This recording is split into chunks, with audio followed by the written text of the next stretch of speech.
हमारी class 10th की physics का सेकंड टॉपिक भी कह सकते हो इसे आप, after light reflection and refraction के बाद, that is human I and the colourful world. और हम लोग यहाँ पर आंखों के बारे में, फिर उसकी कमियों के बारे में, और फिर और बहुत सारी चीजों को समझेंगे। ठीक है, तो हमारा टॉपिक है human I and the colourful world, और इसको करना स्टार्ट करते हैं। देखो, जो इंसान की आंखें हैं वो बहुत ही इंपॉर्टेंट सेंस ऑर्गन है। आपने पढ़े होंगे फाइव सेंस ऑर्गन, उसमें से एक बहुत इंपॉर्टेंट सेंस ऑर्गन होता है हमारा, क्योंकि इसकी वजह से हम वस्तुओं को देख पाते हैं और लाइट को डिटेक्ट कर पाते हैं, और इमेजेस हमारी आंखों में या हम कोई चीज देख पाते हैं वो बिकॉज ऑफ आंखों की वजह से ही तो होता है। हम चीजों को देख पाए, और कैसे देख पाते हैं, लाइट डिटेक्ट होती है और इमेज बनती है तो हम चीजों को देख पाते हैं। इंसान की आंखें एक नेचुरल कैमरा कहलाती हैं, और आंखों का जो आई बॉल है जो हमारा, तो हमारा जो आई बॉल होता है ना, eye ball in the sense जो पूरा आंखों का, जैसे साइड से, यहाँ सामने से नहीं, अगर आप साइड से ऐसे किसी की आंखें देखोगे तो पूरा ये अंदर तक ऐसे जो होता होगा ना, पूरा ये है ना, जैसे साइड एंगल से हम देखेंगे तो हमें थोड़ा इस तरीके से कुछ करके नजर आएगा, थोड़ा सा ऐसे यहाँ पे इस तरीके से, है ना।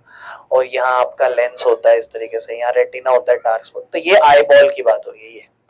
तो करीबन कितना होता है, 2.3 सेंटीमीटर। तो स्केल पे देख सकते हो आप कितना होता होगा स्केल, ठीक है ना, तो उतना 2.3 सेंटीमीटर। ये समझ पा रहे हो, ये आई बॉल होता है। अब इसका ढांचा समझना पड़ेगा। जो इंसान की आंखें वो लगभग स्फेरिकल राउंड होती है, इसको हम आई बॉल कहते हैं, स्फेरिकल शेप। और it is placed inside a bony cavity, hollow spaces made up of bone. हमारे यहाँ पे किसी का स्केलेटन देखोगे, ढांचा, तो ये खाली नजर आता है आपको, तो उस तरफ होती है ये, ठीक है ना। होलो खोखला सा हड्डियों का बना हुआ ढांचा होता है स्कल के अंदर, खोपड़े में, ठीक है ना, जो आपको प्रोटेक्ट करता है आपकी आंखों को हर्ट होने से, नुकसान ना हो जाए, दर्द ना हो जाए आपको, इस तरीके से। और ये जो कैविटी होती है ये आंखों को अच्छे से होल्ड करती है उस जगह पर। अब ढांचे की बात कर रहे हैं तो एक एक करके हमें पता होना चाहिए कि आंखों का कौन कौन सा ढांचा होता है। तो ध्यान से समझना आप लोग, मैं हो सके तो चित्र वैसे होंगे इसके अंदर, नहीं होंगे तो थोड़ा थोड़ा बीच बीच में दिखाते भी चलूंगा, और आपको थोड़ा पता भी रहना चाहिए ना। एक से सबसे पहला पार्ट होता है कॉर्निया। कोई बताएगा कॉर्निया क्या होता है? हाँ बिल्कुल। देखो, कोई बढ़िया चित्र देखे तो मैं आपको बताऊं। ये देखो, इसमें कौन सा पार्ट आपको कॉर्निया नजर आ रहा है? कौन सा पार्ट आपको कॉर्निया नजर आ रहा है? सब लोग देखो ध्यान से, जो पार्ट आपको लग रहा हो कॉर्निया, आप बताओ। मिष्टी आप बताओ। हाँ, हमें तो नजर नहीं आ रही व्हाइट ट्रांसपेरेंट लेयर। हाँ, ब्लैक वाला। हाँ अच्छा, और कोई? वो वाला, आप बताओ। शाइनी शाइनी पार्ट था, हाँ ठीक है। वर्णिका आप बताओ, ट्रांसपेरेंट मतलब क्या होता है? वो आपने बोला व्हाइट ट्रांसपेरेंट, आर पार देख सके। मैं समझ नहीं पा रहा, कोई समझाए तो कैसे समझा सकता है मुझे, जिससे मैं कहूँ। मेरे को लग तो रहा है कि आप लोग बहुत हद तक, कुछ लोग सही बोले, बहुत हद तक कुछ लोग बिल्कुल ही गलत बोल रहे हैं। ये समझा कैसे पाओगे, बताओ मेघना, आप बताओ कैसे समझा पाओगी? हाँ सही कह रहे हो, सही। एक मिनट रुको, मैं एक चीज देखता हूँ, ध्यान से इसमें देखने की कोशिश करना आप लोग। अरे यार, ये देखो, बहुत ध्यान से देखना। क्या कर रहा है ये, लेजिक सर्जरी करता है तो सबसे पहले कॉर्निया को रिमूव करता है। अब सेकंड वाले को देखो, देखो कुछ व्हाइट व्हाइट सा रिमूव करा ना। अरे यार, ये देखो, अब दोबारा देखना ये वाले हिस्से को।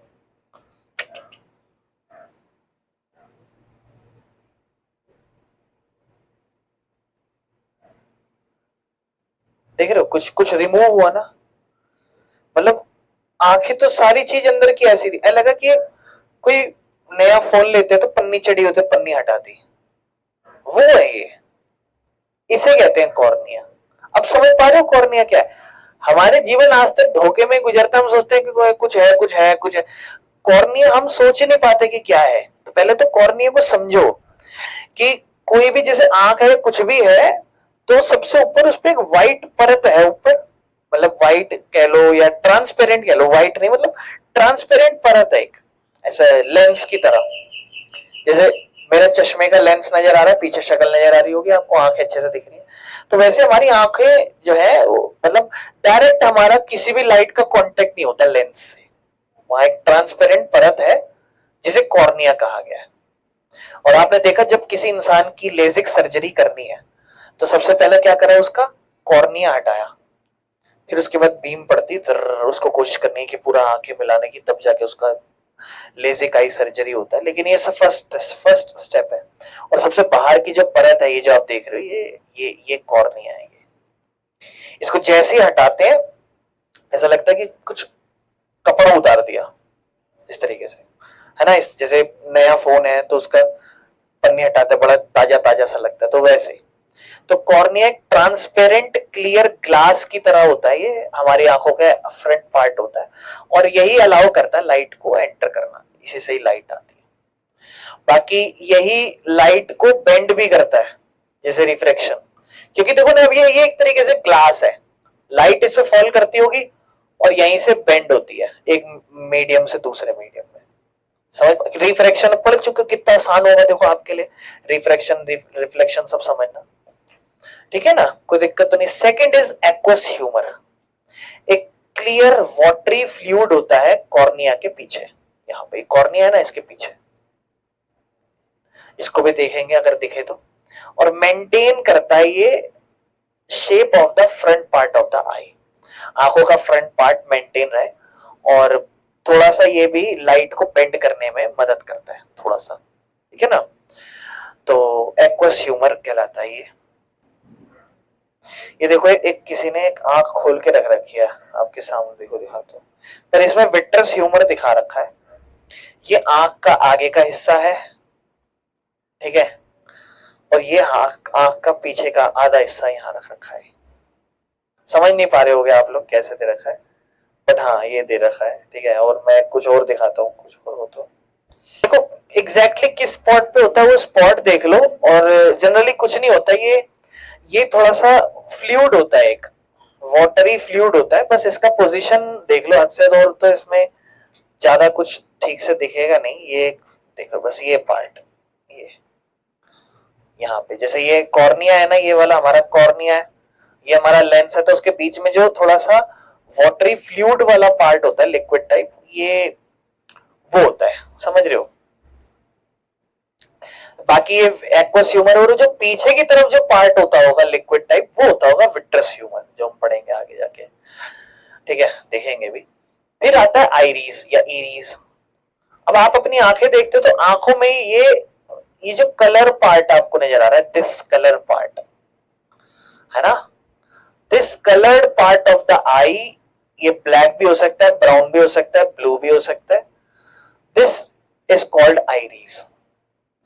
और ये आइरीज जो है ना, आप ध्यान से देखो, इसके पीछे हमारा लेंस छुपा हुआ है, जो कालापन देख रहे हो आप, ये लेंस छुपा हुआ है। मतलब सामने से मान लो क्या सीन है, अगर मैं बात करूं तो जैसे मान लो फॉर एग्जांपल ये है भाई किसी का लेंस, तो इस लेंस को, इसके ऊपर एक कवर होगा जो होगा आइरीज, जो जो मान लो फॉर एग्जांपल इतना इतना सिर्फ लेंस को दिखाएगा और इतना कवर्ड होगा। तो ये वाला ब्लैक पार्ट आपको जो पीछे दिख पा रहा है, ये लेंस दिख पा रहा है, सिर्फ इतने ही अमाउंट में लाइट जाएगी। आओ मजे करते हैं, एक काम करो, ध्यान समझना, सब लोग इस अपनी सबसे पहले क्या करते हैं, एक काम करते हैं, सब लोग अपनी लेफ्ट आंखों को बंद करते हैं। चश्मा जिसने भी लगा रखा हटा दो, ये वो दाई बंद कर रहा है, ठीक है। हाँ, जिसने क्या कहते हैं, जिसने भी चश्मा लगा रखा है, हाँ अब ये, और अब आप लोग क्या करो, बड़े ध्यान समझना, आपको अच्छे से करना है ये चीज। आप सब लोग अपनी ना लेफ्ट आंखों पे ऐसे ऐसे आंख बंद करके और ऐसे एक पर्दा सा लगा लो लेफ्ट आंखों पे, सब लोग लेफ्ट आंखें बंद कर लो, सब लोग अपनी लेफ्ट वाली पर्दा लगा लो, और राइट आंखों से ना आप सब लोग क्या करो, लाइट को देखो, और आपने कंटिन्यूअस देखना है, कंटिन्यूअस। और कोशिश पूरी ये करनी है इस दौरान कि आपकी जो लेफ्ट वाली आंख है वो गलती से भी ना खुले। ये हम अच्छे देर तक करेंगे, 1-2 मिनट तक। तो आप लोग इसको अच्छे से करो। आप लोग को क्या करना है, अच्छे से अपनी लेफ्ट आईज को क्लोज करना है, और लेफ्ट आईज को आपने क्लोज करने के बाद राइट आईज से बिल्कुल लाइट देखनी है। देखो मजा खराब हो जाएगा, मजा नहीं आएगा, ये चीज हमें समझनी है, और ये हम अच्छे से समझेंगे इसको। बस लाइट की तरफ, इधर भी कहीं इधर उधर मत देखना, प्रॉपर लाइट की तरफ।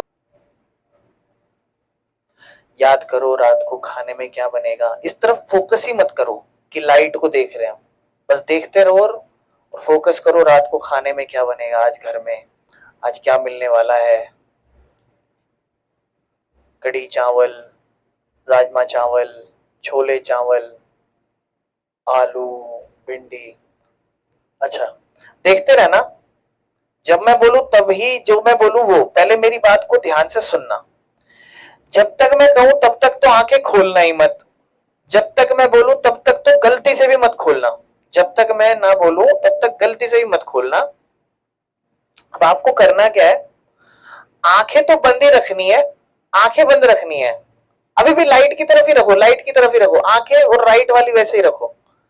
बस कुछ मत करना, पहले तो आंखें बंद रखना, बस हाथ हटा लो, आंखें बंद रखना और देखो उधर ही, देखो उधर ही, अभी भी आंखें बंद रखो, बस राइट वाली से देखो। अब लेफ्ट वाली भी खोल लो और दोनों से देखने की कोशिश करो, दोनों आंखों से देखने की कोशिश करो। हाँ, ध्यान से देखो, देखो सब लोग, कुछ फर्क कुछ फर्क लग रहा है ऐसा चौंधियायापन सा लगा होगा जैसे आपने लेफ्ट आंख खोली होगी एकदम से, हाँ अरे ऐसे। लेकिन अच्छा एक काम करो, अब एक काम करो, अब आप राइट वाली बंद करो जो आपने खोल के रखी थी। हाँ, और अब मुझे देखो सामने, तो मैं आपको थोड़ा डिम डिम सा नजर आ रहा हूं, ऐसा थोड़ा अंधेरापन अंधेरापन सा, कि थोड़ा अंधेरापन है, और इसी बंद आंख से अब उसको लाइट को देखना एकदम से ऐसे ही। हाँ, ये वाली नहीं नहीं देख पा रहे होगे, थोड़ा मुश्किल पड़ रहा होगा, हो सकता है आपको देखने में।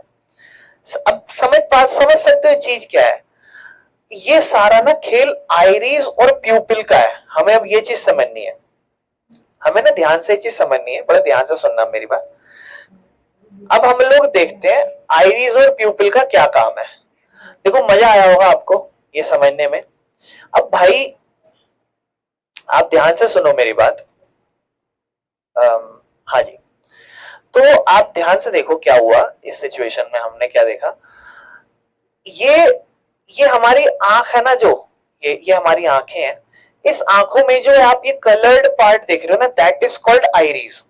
और जब आप किसी की आंखों का कलर डिफरेंट देखते हो तो उसकी आंखों का लेंस तो हमेशा जो कलर है वो रहता है, बस आइरिस का कलर चेंज होता है।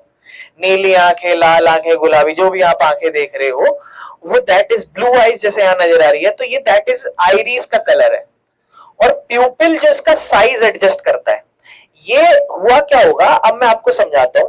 आपने बहुत देर से आंखें बंद रखी, ये आपकी मान लो फॉर एग्जांपल लेफ्ट आंखें थी, ये आपकी राइट आंखें थी।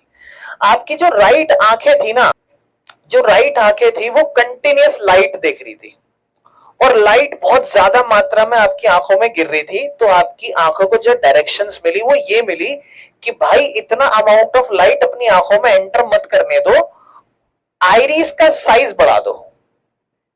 आइरिस मतलब ये जो बाहर का पोर्शन है नीला वाला, ये बढ़ा दो। इसका मतलब अब लेंस में जो अमाउंट ऑफ लाइट जाएगी वो कम जाएगी, यानी कि छोटा ही हिस्सा हो जाएगा। जो अमाउंट ऑफ लाइट जाएगी वो इसमें छोटी जाएंगी, और ये आपका बचा हुआ आइरिस का पोर्शन होगा। लेकिन आपने उसी दौरान अपनी लेफ्ट आंखों को बंद रखा, क्या उसमें अमाउंट ऑफ लाइट गई? नहीं। तो आइरिस ने क्या कहा, रिलैक्स करते हैं थोड़ा, प्यूपिल का साइज एडजस्ट करते हैं। तो उसने क्या करा ना, आइरिस का साइज छोटा कर दिया या फिर लेंस का size amount of light pass करने के लिए, एंटर करने के लिए बड़ा कर दिया as compare to this one. उसमें आपका ये आइरिस, ये जो है ना, ये कलर्ड वाला पार्ट ये छोटा हो गया और लेंस बड़ा हो गया, यानी कि अमाउंट ऑफ लाइट ज्यादा जा सकती थी। और जैसे ही आपने खोली आंखें, तो इतना वाला जो स्पेस है वो इतनी सारी लाइट नहीं लेगा। इतनी सारी लाइट क्यों लेगा एकदम से तेज? तो वो वापस से क्या कर रहा है ना, एडजस्ट ये कर रहे थे ना आप, वो एडजस्ट कर रहा था ताकि अब आपका नॉर्मल धीरे धीरे हो गया होगा। अब क्या हुआ, अब वापस से ये आपकी जो आंखें है ना, इस टाइम पर थोड़ा टाइम हो गया तो वापस से आपकी आंखें ऐसे हो चुकी होंगी, क्योंकि इतना अमाउंट ऑफ लाइट एकदम से नहीं जाता। हम सडनली दिन में धूप में चले जाते हैं, घर छत पे जाते हैं, एकदम से ऊपर देखते नहीं देख पाते सन को। लेकिन थोड़ी देर 2 मिनट या 1 मिनट धूप में रहो, फिर नीचे घर में आओ, घर में अंधेरा लगने लग जाता है, क्योंकि हमारा जो आंखों का कांटेक्ट है ना, वो इस टाइम पर ऐसा हो गया था बहुत ज्यादा, और अंदर लाइट कम है और वो हमें थोड़ा सा। अब आप जाते हो समुद्री लुटेरों को, आपने देखा है? पायरेट्स, पायरेट्स ऑफ कैरिबियन देखी आपने? देखिए किसी ने पायरेट्स ऑफ कैरिबियन? नहीं देखी? ध्यान से सुनना। अरे जैक स्पैरो को जानते हो? जैक स्पैरो को, है ना, उसको तो जानते होगे, हैं? नहीं जानते? बहुत बढ़िया बंदा है वो। चलो खैर, जैक स्पैरो या पायरेट्स ऑफ कैरिबियन जब आप मूवी देखते हो, उसमें आपने देखा है जो समुद्री लुटेरे कांडे थोड़ी ना होते हैं। आप देखते हो कांडे कांडे नजर आ रहे हैं, कांडे थोड़ी ना होते हैं, उनकी दोनों आंखें होती हैं। वो क्या करते हैं, एक आंख को इस तरीके से, एक आंख से देखेंगे हैं, और एक आंख पे पट्टी लगा के रखेंगे हैं। जैसे अभी क्या उजाला चल रहा है, दिन है, तो ये वाली आंखें जो है वो दिन को एक्सपोज हो रखी है और ये वाली अंधेरे में है, तो ये वाले का प्यूपिल का साइज एडजस्टेड है अंधेरे के लिए।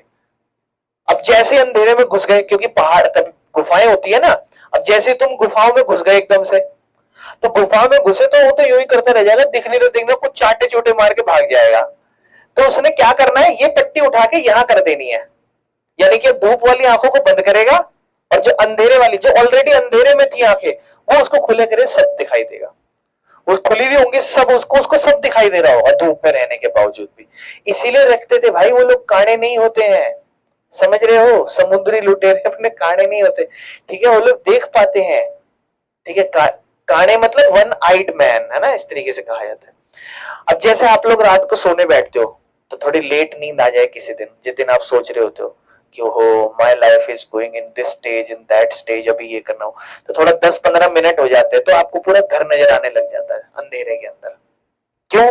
क्योंकि प्यूपिल और आइरिस जो होती है अपना साइज एडजस्ट कर लेती है, उनका साइज बड़ा होता है, तो अमाउंट ऑफ लाइट इतना एंटर नहीं कर रही ना अभी, तो एकदम से आपकी आंखें एडजस्ट नहीं होती, फिर धीरे धीरे आपको अंधेरे में सब दिखाई दे रहा होता है।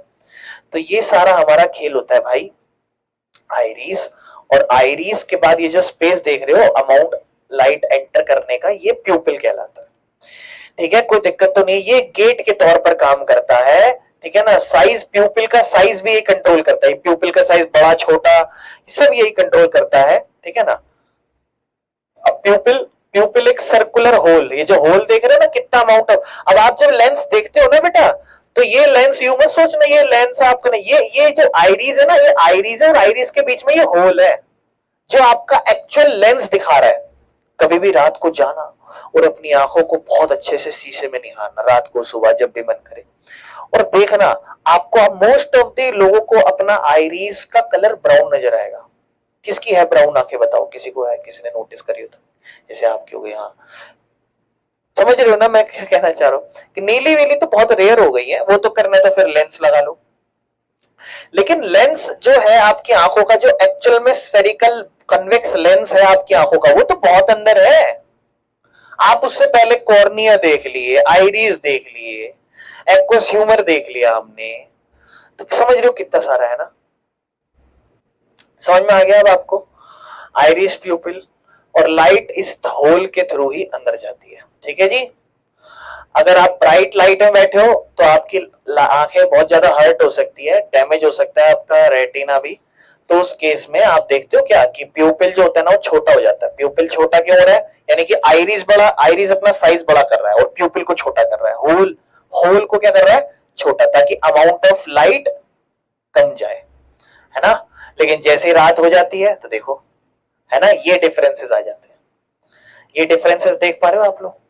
देखो कितना ज्यादा प्यूपिल का साइज बढ़ गया। ऐसा लग रहा है कि ये तो सामान्य आदमी नहीं लग रहा। वो इसलिए नहीं लग रहा क्योंकि इसकी नीली आंखें है ना। अब मान लो किसी का आइरिस का कलर भी लाल कह रहा हूं, ब्लैक हो, तो उसमें आप ज्यादा डिफरेंस नहीं पहचान पाते, लेकिन फिर भी आप अपनी आइरिस या इरीज और प्यूपिल को देख पाओगे अच्छे से, लेंस को देख पाओगे। तो उसके लिए थोड़ा बारीकी से शीशे के पास जाना पड़ेगा, बहुत ही सुख शांति वाले माहौल में अपने घर में बैठ के इस तरीके से। पीछे कोई हल्ला करे तो डर जाएंगे, है ना। तो ठीक है जी, आइरिस और प्यूपिल समझ में आ गया, और कॉर्निया समझ में आ गया। कॉर्निया जो सोचते हो वो नहीं है, ठीक है। बहुत से लोग तो सोचते हैं आंखों में जो बगल में सफेद हिस्सा दिख रहा है ये कॉर्निया, ये क्या कहलाता है? बताओ ये क्या कहलाता है? आप बताओगे, आपको पता लग रहा है शायद नहीं। इसे कहते हैं स्कैलरा, ठीक है ना, स्क्लेरा ऐसे ही कुछ करके कुछ कहते हैं, ठीक है। देखेंगे अगर होगा तो। ये है क्या यहाँ पे कहीं साइड में? यहाँ नहीं होगा क्योंकि हम प्रॉपरली आंखों की बात कर रहे हैं, ये व्हाइट वाले पोर्शन की बात नहीं कर रहे हैं अभी। फिर आ जाते हैं भैया लेंस। तो लेंस किस शेप का होता है? कन्वेक्स शेप का होता है, बाहर की तरफ थोड़ा कर्व्ड होता है, ठीक है ना। आउटर सरफेस जैसे स्पून या फुटबॉल उस तरफ से नहीं, कर्व शेप होता है बाहर की तरफ। और लेंस जो होता है वो ट्रांसपेरेंट होता है। लेंस, ये जो आपका लेंस है ना, ट्रांसपेरेंट है, आर पार देख सकते हैं हम, ठीक है। बाकी ये जो प्यूपिल है इसके जस्ट पीछे लोकेटेड होता है। और लेंस बड़ा ही फ्लेक्सिबल है, मतलब अपना आकार चेंज कर सकता है। जैसे ये भी ऐसा दिखाई दे रहा है ना, पतला भी हो सकता है थोड़ा, और ज्यादा मोटा भी हो सकता है। और जब ये अपना आकार चेंज करना बंद कर दे, यानी कि जो सीलरी मसल है जो इसकी मदद करती है इसका आकार बदलने में, तो समझ जाओ यू आर हैविंग आंखों की प्रॉब्लम, ठीक है ना। फिर चश्मा लगाओ, ठीक है ना। तो क्या कहते हैं, the lens is flexible, can slightly change its shape with help of ciliary muscles, small muscles attach to the lens, ठीक है ना। फंक्शंस क्या है लेंस के? लेंस का देखो मेन काम क्या है ना, लेंस का मेन काम होता है फोकस करना लाइट को रेटिना पे, the screen at the back of the eye where the image is form. मतलब लेंस का मेन काम क्या है? फोकस कराना रेटिना पे। मतलब फोकस क्या, समझ गए ना यार, लाइट चैप्टर याद रखो। ये इस पे लाइट फॉल कर रही है तो फोकस कहां गिरे? रेटिना पे। मेन काम है लेंस का, रेटिना पे गिरेगी तभी सब नजर आएगा, और ये शार्प और क्लियर इमेज बनाने में मदद करता है रेटिना। फिर रेटिना आ जाती है पीछे। रेटिना एक पतली सी परत होती है टिश्यू की, जो आपकी आंखों में पीछे की तरफ होती है, और ये बहुत ही मिलियंस ऑफ छोटे छोटे सेल, जिन्हें फोटो रिसेप्टर सेल कहा जाता है, जो लाइट को डिटेक्ट करते हैं, उनसे बनी हुई होती है रेटिना। और ये सेल कन्वर्ट करते हैं लाइट सिग्नल को इलेक्ट्रिकल सिग्नल में, यानी कि छोटे छोटे इलेक्ट्रिकल मैसेज में। तो ध्यान रखना, फोटो रिसेप्टर सेल लाइट को डिटेक्ट करते हैं, और लाइट को यहां पे रेटिना में बैठ के जब डिटेक्ट करेंगे तो ध्यान रखना उसे इलेक्ट्रिकल सिग्नल बना के आगे जाके हमारे ब्रेन को मैसेज पहुंचाते कि देखो आज इसने एक सुंदर लड़का या लड़की देखी, इस तरीके से, समझ रहे हो, या एक ब्यूटीफुल पिक्चर इमेज, इस तरीके से। तो फंक्शन क्या है रेटिना का? रेटिना एक तरीके से कैमरे की स्क्रीन के तौर पर काम करता है, ठीक है ना, जहां पर लाइट फोकस्ड होती है रेटिना पे। जैसे मान लो फॉर एग्जांपल रेटिना है, लाइट फोकस होगी रेटिना पे, जो भी स्पॉट है, मतलब लेंस है, ऐसे लाइट फॉल करेगी और रेटिना पे फोकस पॉइंट गिरेगा उनका। और आप खुद सोचो ना, ये जो सेल है, अच्छा पहले अभी बात करते हैं, फोटो रिसेप्टर सेल है रेटिना के पास, वो ये सारी जो लाइट सिग्नल्स है इसको लेगा और इसको इलेक्ट्रिकल सिग्नल में कन्वर्ट करेगा, और ऑप्टिक नर्व को भेज देगा, जो हमारी आंखों को किससे कनेक्ट करता है? ब्रेन से। बहुत इंपॉर्टेंट है, ध्यान रखना एक एक चीजें, ठीक है। बाकी ब्रेन, ब्रेन फिर देखेगा, ओहो ये देखा, इस तरीके से। बाकी ये चीज देखो, सीधी देख रहे हैं उल्टी नजर आ रही है, क्यों? कन्वेक्स, कन्वेक्स लेंस में कौन सा इमेज बनता था? रियल और इन्वर्टेड। तो समझ जाओ अब उल्टी क्यों नजर आ रही है, क्लियर है, कोई दिक्कत है? Why is the image formed on the retina inverted? भैया कन्वेक्स लेंस है ना, कन्वेक्स लेंस बेंड कराता है और इमेज उल्टी बनाता है, जो जिस वजह से जब लाइट बेंड होती है तो टॉप जो है वो फोकस करता है बॉटम ऑफ द रेटिना, और बॉटम फोकस करता है रेटिना के टॉप पे। इस वजह से upside down, inverted, reverse, reverse भी बनती है, लेफ्ट से राइट ये भी सीन हो जाता है, ठीक है ना। हाँ, हालांकि जो हमारा ब्रेन है वो इसको वापस से सीधा ही बना लेता है, समझ रहे हो, कोई दिक्कत तो नहीं। फिर और भी आता है, कहता है जो फोटो रिसेप्टर सेल है, कहां पाए जाते हैं फोटो रिसेप्टर सेल? रेटिना में। क्या काम होता है? लाइट को डिटेक्ट करना और फिर उसको कौन से सिग्नल बना के, इलेक्ट्रिकल सिग्नल बना के किसको भेजना, दिमाग को, है ना।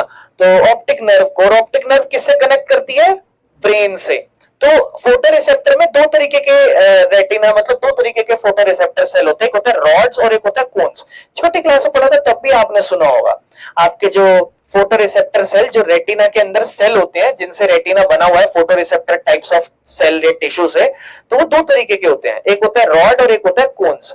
रॉड सेल हेल्प करते हैं हमें अंधेरी लाइट में या रात को देखने में मदद करता है। रात को जैसे बहुत से लोग होते हैं जिन्हें नाइट ब्लाइंडनेस होती है, रात का अंधेरापन होता है, वो रात को नहीं देख पाते, जैसे अंधेरा होता है तो वो अंधे हो जाते हैं, मतलब देख नहीं पाते हैं वो लोग रात को। तो उनका फिर रॉड का कमी है, समझ रहे हो वो। अच्छा, हाँ ये भी ठीक है। और दूसरा, they do not detect colour but help us to see shapes and shades of black and white. और इसमें एक और चीज होती है, ठीक है ना, क्या कि ये कलर भी डिटेक्ट नहीं कर पाते हैं, लेकिन हाँ आकार और शेड, परछाई, ये सब चीज देख सकते हैं ब्लैक एंड व्हाइट में, ब्लैक एंड व्हाइट का, ठीक है ना। और रॉड बहुत ही सेंसिटिव है लाइट के, लेकिन ये डिटेक्ट नहीं कर सकते कलर। मतलब ये लाइट देखने में मदद करते हैं लेकिन ये कलर नहीं बताते। यानी कि रॉड का काम क्या, अगर आपके शरीर में रॉड डली, रॉड मतलब इन द सेंस कि जो फोटो रिसेप्टर सेल्स हैं उसमें रॉड्स वाले फोटो रिसेप्टर सेल है, तो आप वो कलर नहीं डिटेक्ट करता, काला पीला किसने क्या पहना वो नहीं डिटेक्ट करता, वो डिटेक्ट करता है अच्छे से, हमें एक तो रात में हम देख सके और किसी भी परछाई को या शेप्स को हम देख सके, ठीक है ना। जैसे किसी का फेस है, चौकोर फेस है तो वो देख पाओगे, गोल फेस है तो वो देख पाओगे, ऐसे लंबे नान की तरह फेस है तो देख पाओगे, इस तरीके से तो वो चीजों को आप महसूस कर सकते हो, समझ पा रहे हो। और कोन का क्या काम है, कोन का काम है जो ब्राइट लाइट हो उसमें देखने में मदद करे। अब जैसे ब्राइट लाइट है तो कोन्स का काम है अब मदद करना। और रिस्पॉन्सिबल है कलर विजन का, यानी कि किसी को कलर ब्लाइंडनेस भी होती है, यानी कि सब काला नजर आता है, मतलब कलर नहीं नजर आते, सब कलर ब्लाइंडनेस हो जाती है, दिखेगा सब लेकिन सब कलर ब्लाइंडनेस, कोई कलर नहीं पहचान पाएगा वो इंसान। तो इसका मतलब वो इंसान को क्या कमी है, कोन्स की, ठीक है ना।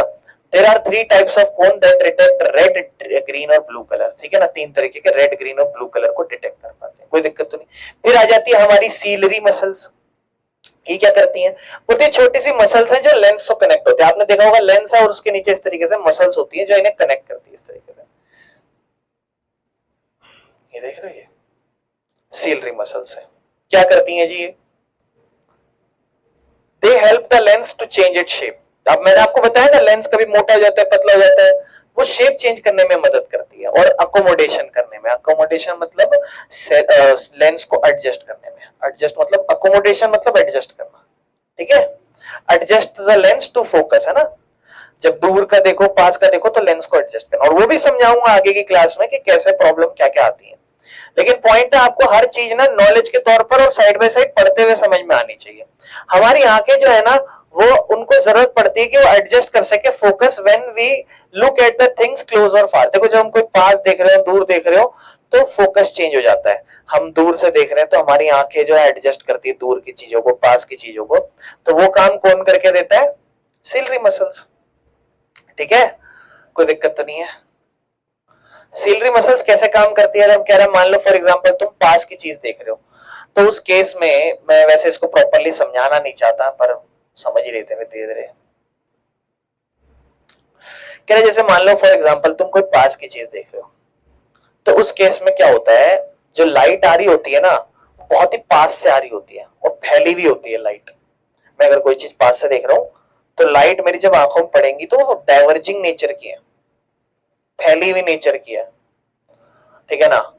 तो उन लाइटों को ज्यादा बेंड होने की जरूरत है, तो इसलिए लेंस जो होता है ना वो फोकस करता है। मैं समझा ही देता हूँ क्या दिक्कत, ध्यान से सुनो।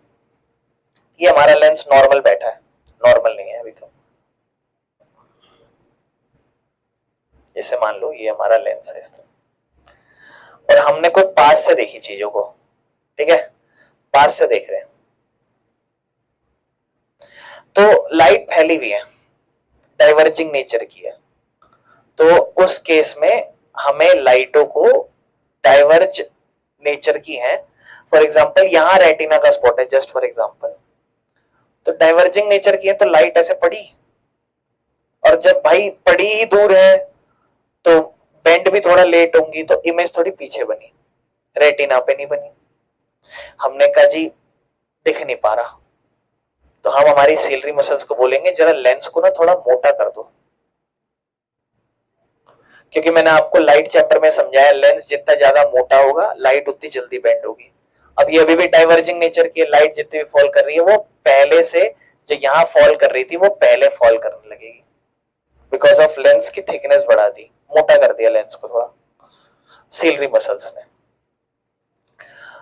दूर से कोई चीज देख रहे हो, नॉर्मल लेंस का पोजीशन है, पैरेलल लाइन आ रही है, ठीक है, रेटिना स्पॉट है, अब सीधी आ रही है तो जल्दी गिरा दिया, आप चाहते हो लेट गिरे, इसका मतलब पहले गिर रही है तो लेंस थोड़ा मोटा हो रखा है, क्या करो पतला कर दो लेंस को, लेंस को क्या कर दो पतला कर दो, तो लेंस की थिकनेस और बड़ी कर देगा इस तरीके से लाइट, ताकि थोड़ा दूर जाके फॉल हो।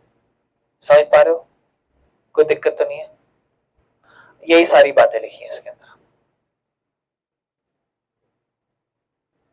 ठीक है। विट्रस ह्यूमर जो बचा हुआ पीछे का हिस्सा होता है, ये जेली की तरह सब्सटेंस होता है, ठीक है, और इसमें ये ज्यादातर ये हिस्सा आपकी आंखों को भरता है ताकि आपकी आंखों में राउंड शेप बनी रहे। तो बचा हुआ जो पार्ट है पीछे की तरफ का लेंस का, उसमें विट्रस ह्यूमर होता है, और आगे की तरफ जो फ्लूइड वाटर की तरफ फ्लूइड था वो एक्वस ह्यूमर था। ऑप्टिक नर्व क्या होती है, मैसेंजर केबल। तो इसमें क्या होता था भाई, इसमें जो भी मैसेंजर केबल है, जो भी आपकी आंखों से इलेक्ट्रिकल सिग्नल बनेगा, अभी फोटो रिसेप्टर फोटो वाला सिग्नल डिटेक्ट करेगी और उसको इलेक्ट्रिकल सिग्नल में बनाएगी, और अब इलेक्ट्रिकल सिग्नल आपका रेटिना से ब्रेन में जाएगा। ये जो सिग्नल्स होते हैं ये क्रिएटेड होते हैं लाइट से, जो आपके आंखों में एंटर करती है और रेटिना को हिट करती है, और ये ब्रेन रीड करता है इन सिग्नल को और इमेज को समझ पाता है। अच्छा तूने ये देखा, इस तरीके से, जैसे मान लो आपकी आंखें, इसने देखा तो यहां से रेटिना ने इसको इमेज को इलेक्ट्रिकल सिग्नल में बदल दिया, और अब ये इलेक्ट्रिकल सिग्नल ऑप्टिक नर्व के पास जाएंगे और दिमाग को भेजेंगे, और दिमाग बोलेगा ओ, है ना, इस तरीके से।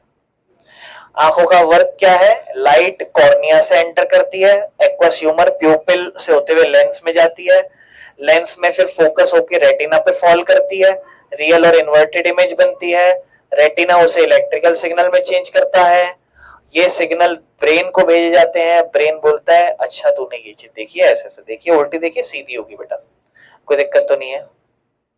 हमारा नेक्स्ट टॉपिक स्टार्ट कर रहे हैं, that is accommodation of human आई, मतलब इंसानी जो आंख है उसको कैसे हम एडजस्ट करेंगे, क्योंकि हम ये चीज देख रहे थे कि लेंस जो है वो क्या कहते हैं, उसकी जो लेंस से जब भी कोई लाइट टकराती है हमारी आंखों के, तो बेंड होके हमारे क्या कहते हैं रेटिना स्पॉट पर फॉल करे, फोकस पॉइंट वहां बने।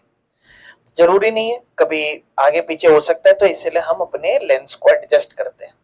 तो एकोमोडेशन एक काबिलियत है आंखों की जिसमें वो अपनी फोकल लेंथ को एडजस्ट करती है, यानी कि shape of the lens adjust करती है, ताकि आप अच्छे से किसी भी वस्तु को दूर दूर पास कहीं पर भी देख सको। और एडजस्ट कौन करता है, सिलरी मसल्स, छोटी सी मसल्स होती है लेंस के पास जो उसकी शेप को प्रभावित करती है। जब भी आप कोई पास की चीज देखते हो तो आप क्या होता है, लाइट स्प्रेड होती है, मैंने आपको समझाया, और लाइट स्प्रेड होती है तो लाइट स्प्रेड है तो उसको बेंड होना है, तो बेंड होने के लिए लेंस जो है ना वो क्या करेगा, मोटा हो जाएगा, ताकि बेंड हो अच्छी खासी और एक क्लियर इमेज बन पाए। तो सिलरी मसल्स टाइट हो जाती है, ठीक है ना, थिकर ज्यादा कर्व ज्यादा लाइट बेंड होगी, कन्वर्जिंग पावर ज्यादा बढ़ जाएगी, ठीक है, और रेटिना पे फॉल करेगी, इमेज बन जाएगी। लेकिन अगर आप दूर की वस्तु देख रहे हो तो बिल्कुल स्ट्रेट लाइन के तौर पर आ रही है, और जो लाइन रे है ना वो बहुत ही ज्यादा पतली है, मतलब लेंस जो है ना वो थोड़ा पतला है, तो मतलब क्या कहते हैं, रेज जो है ना उनको ज्यादा बेंडिंग नहीं चाहिए, तो लेंस जो है ना वो थोड़ा पतला हो जाता है उस केस में। जैसे मान लो लेंस मोटा हो रखा है तो रे को जो है ना वो पैरेलल दूर से आ रही है, वो जल्दी बेंड कर जाएगी, ठीक है ना, यानी कि लेंस को और पतला होना पड़ेगा, जब और पतला होगा तो वो ज्यादा जल्दी बेंड नहीं होगी, थोड़ा दूर जाके बेंड होगी, तो सीलरी मसल्स उसमें रिलैक्स हो जाती हैं, ठीक है, पतली हो जाती है, लेस स्ट्रॉन्ग और लेस थिनर, और उस केस में जो डिक्रीज हो जाता है लेंस का कन्वर्जिंग पावर, ठीक है। चलो ये रिश्ता क्या कहलाता है कन्वर्जिंग पावर और फोकल लेंथ के बीच में? कन्वर्जिंग पावर मतलब कितना कन्वर्ज हो रहा है, और फोकल लेंथ, देखो मैंने आपको ऑलरेडी समझा रखा है, उल्टा रिलेशन होता है। आप जितना ज्यादा लेंस मोटा करोगे, कन्वर्ज करोगे, फोकल लेंथ कम हो जाएगी, और आप जितना ज्यादा लेंस को कन्वर्ज आप जितना कम करोगे तो फोकल लेंथ बढ़ जाएगी। अगर आप कम बेंड करोगे फोकल लेंथ दूर दूर तक जाके गिरेगी। तो ये चीज हम ऑलरेडी पढ़ चुके थे। एक जितना ज्यादा मोटा लेंस होगा, ज्यादा लाइट बेंड होगी, पावर ज्यादा होगा, फोकल लेंथ छोटी होगी। मैं पढ़ा चुका हूँ ना आपको रिफ्रैक्शन में, भी एक हफ्ते पहले भी नहीं, 3-4 दिन पहले ही पढ़ा था। ये लाइट है, मोटा लेंस है, तो मान लो यहाँ पे फॉल कर गया। अगर आप लेंस को पतला कर दोगे, ऐसे जैसे मान लो लेंस को पतला कर दिया, तो लाइट आएगी तो इतना जल्दी नहीं गिरेगी, थोड़ा दूर जाके गिरेगी, है ना। ए गिरो ना दूर जाके, इस तरीके से, ठीक है। चलो ठीक है, अब इसको समझ लेते हैं। ये देखो, जैसे मान लो ये इस केस में पास से आ रहा है और इस केस में दूर से आ रहा है। तो दूर से आ रहा है तो लेंस क्या हुआ, पतला हो गया, और लाइट प्रॉपर रेटिना पे जाके गिर रही है, इमेज बन रही है। पास से आ रहा है तो देखो लेंस को देखो, कंपेयर करो इससे, लेंस मोटा हुआ कि नहीं हुआ? लेंस को हमने मोटा कर लिया ताकि जल्दी बेंड हो जाए, वरना वो दूर बेंड होगा तो प्रॉब्लम हो जाएगी ना, ठीक है। और यहीं से हम विजन का डिफेक्ट पढ़ते हैं और उन्हें कैसे ठीक करें वो पढ़ते हैं। अब यहां से ध्यान से समझना, मजा आएगा। हमारी आंखें जो होती है ना, वो हमेशा सही चीजों को नहीं देख पाती हैं। चीजें प्रॉब्लम जब हो जाती है जब हमारी फोकसिंग लाइट रेटिना पे नहीं गिरती है, उसे हम कहते हैं डिफेक्ट ऑफ विजन, देखने में प्रॉब्लम हो रही है, ठीक है ना।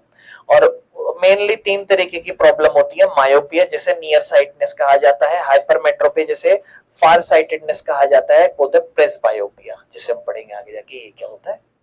मायोपिया, जब आप अपनी पास की चीजों को सही देखो लेकिन दूर की चीजें सही से ना दिखे। जरा क्या होगा, ध्यान समझना, ये क्यों होता है।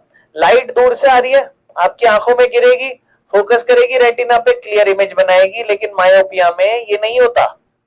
मतलब ये आपकी आंखें, लेंस है, दूर से light I, for example this is retina spot, दूर से आ रही है,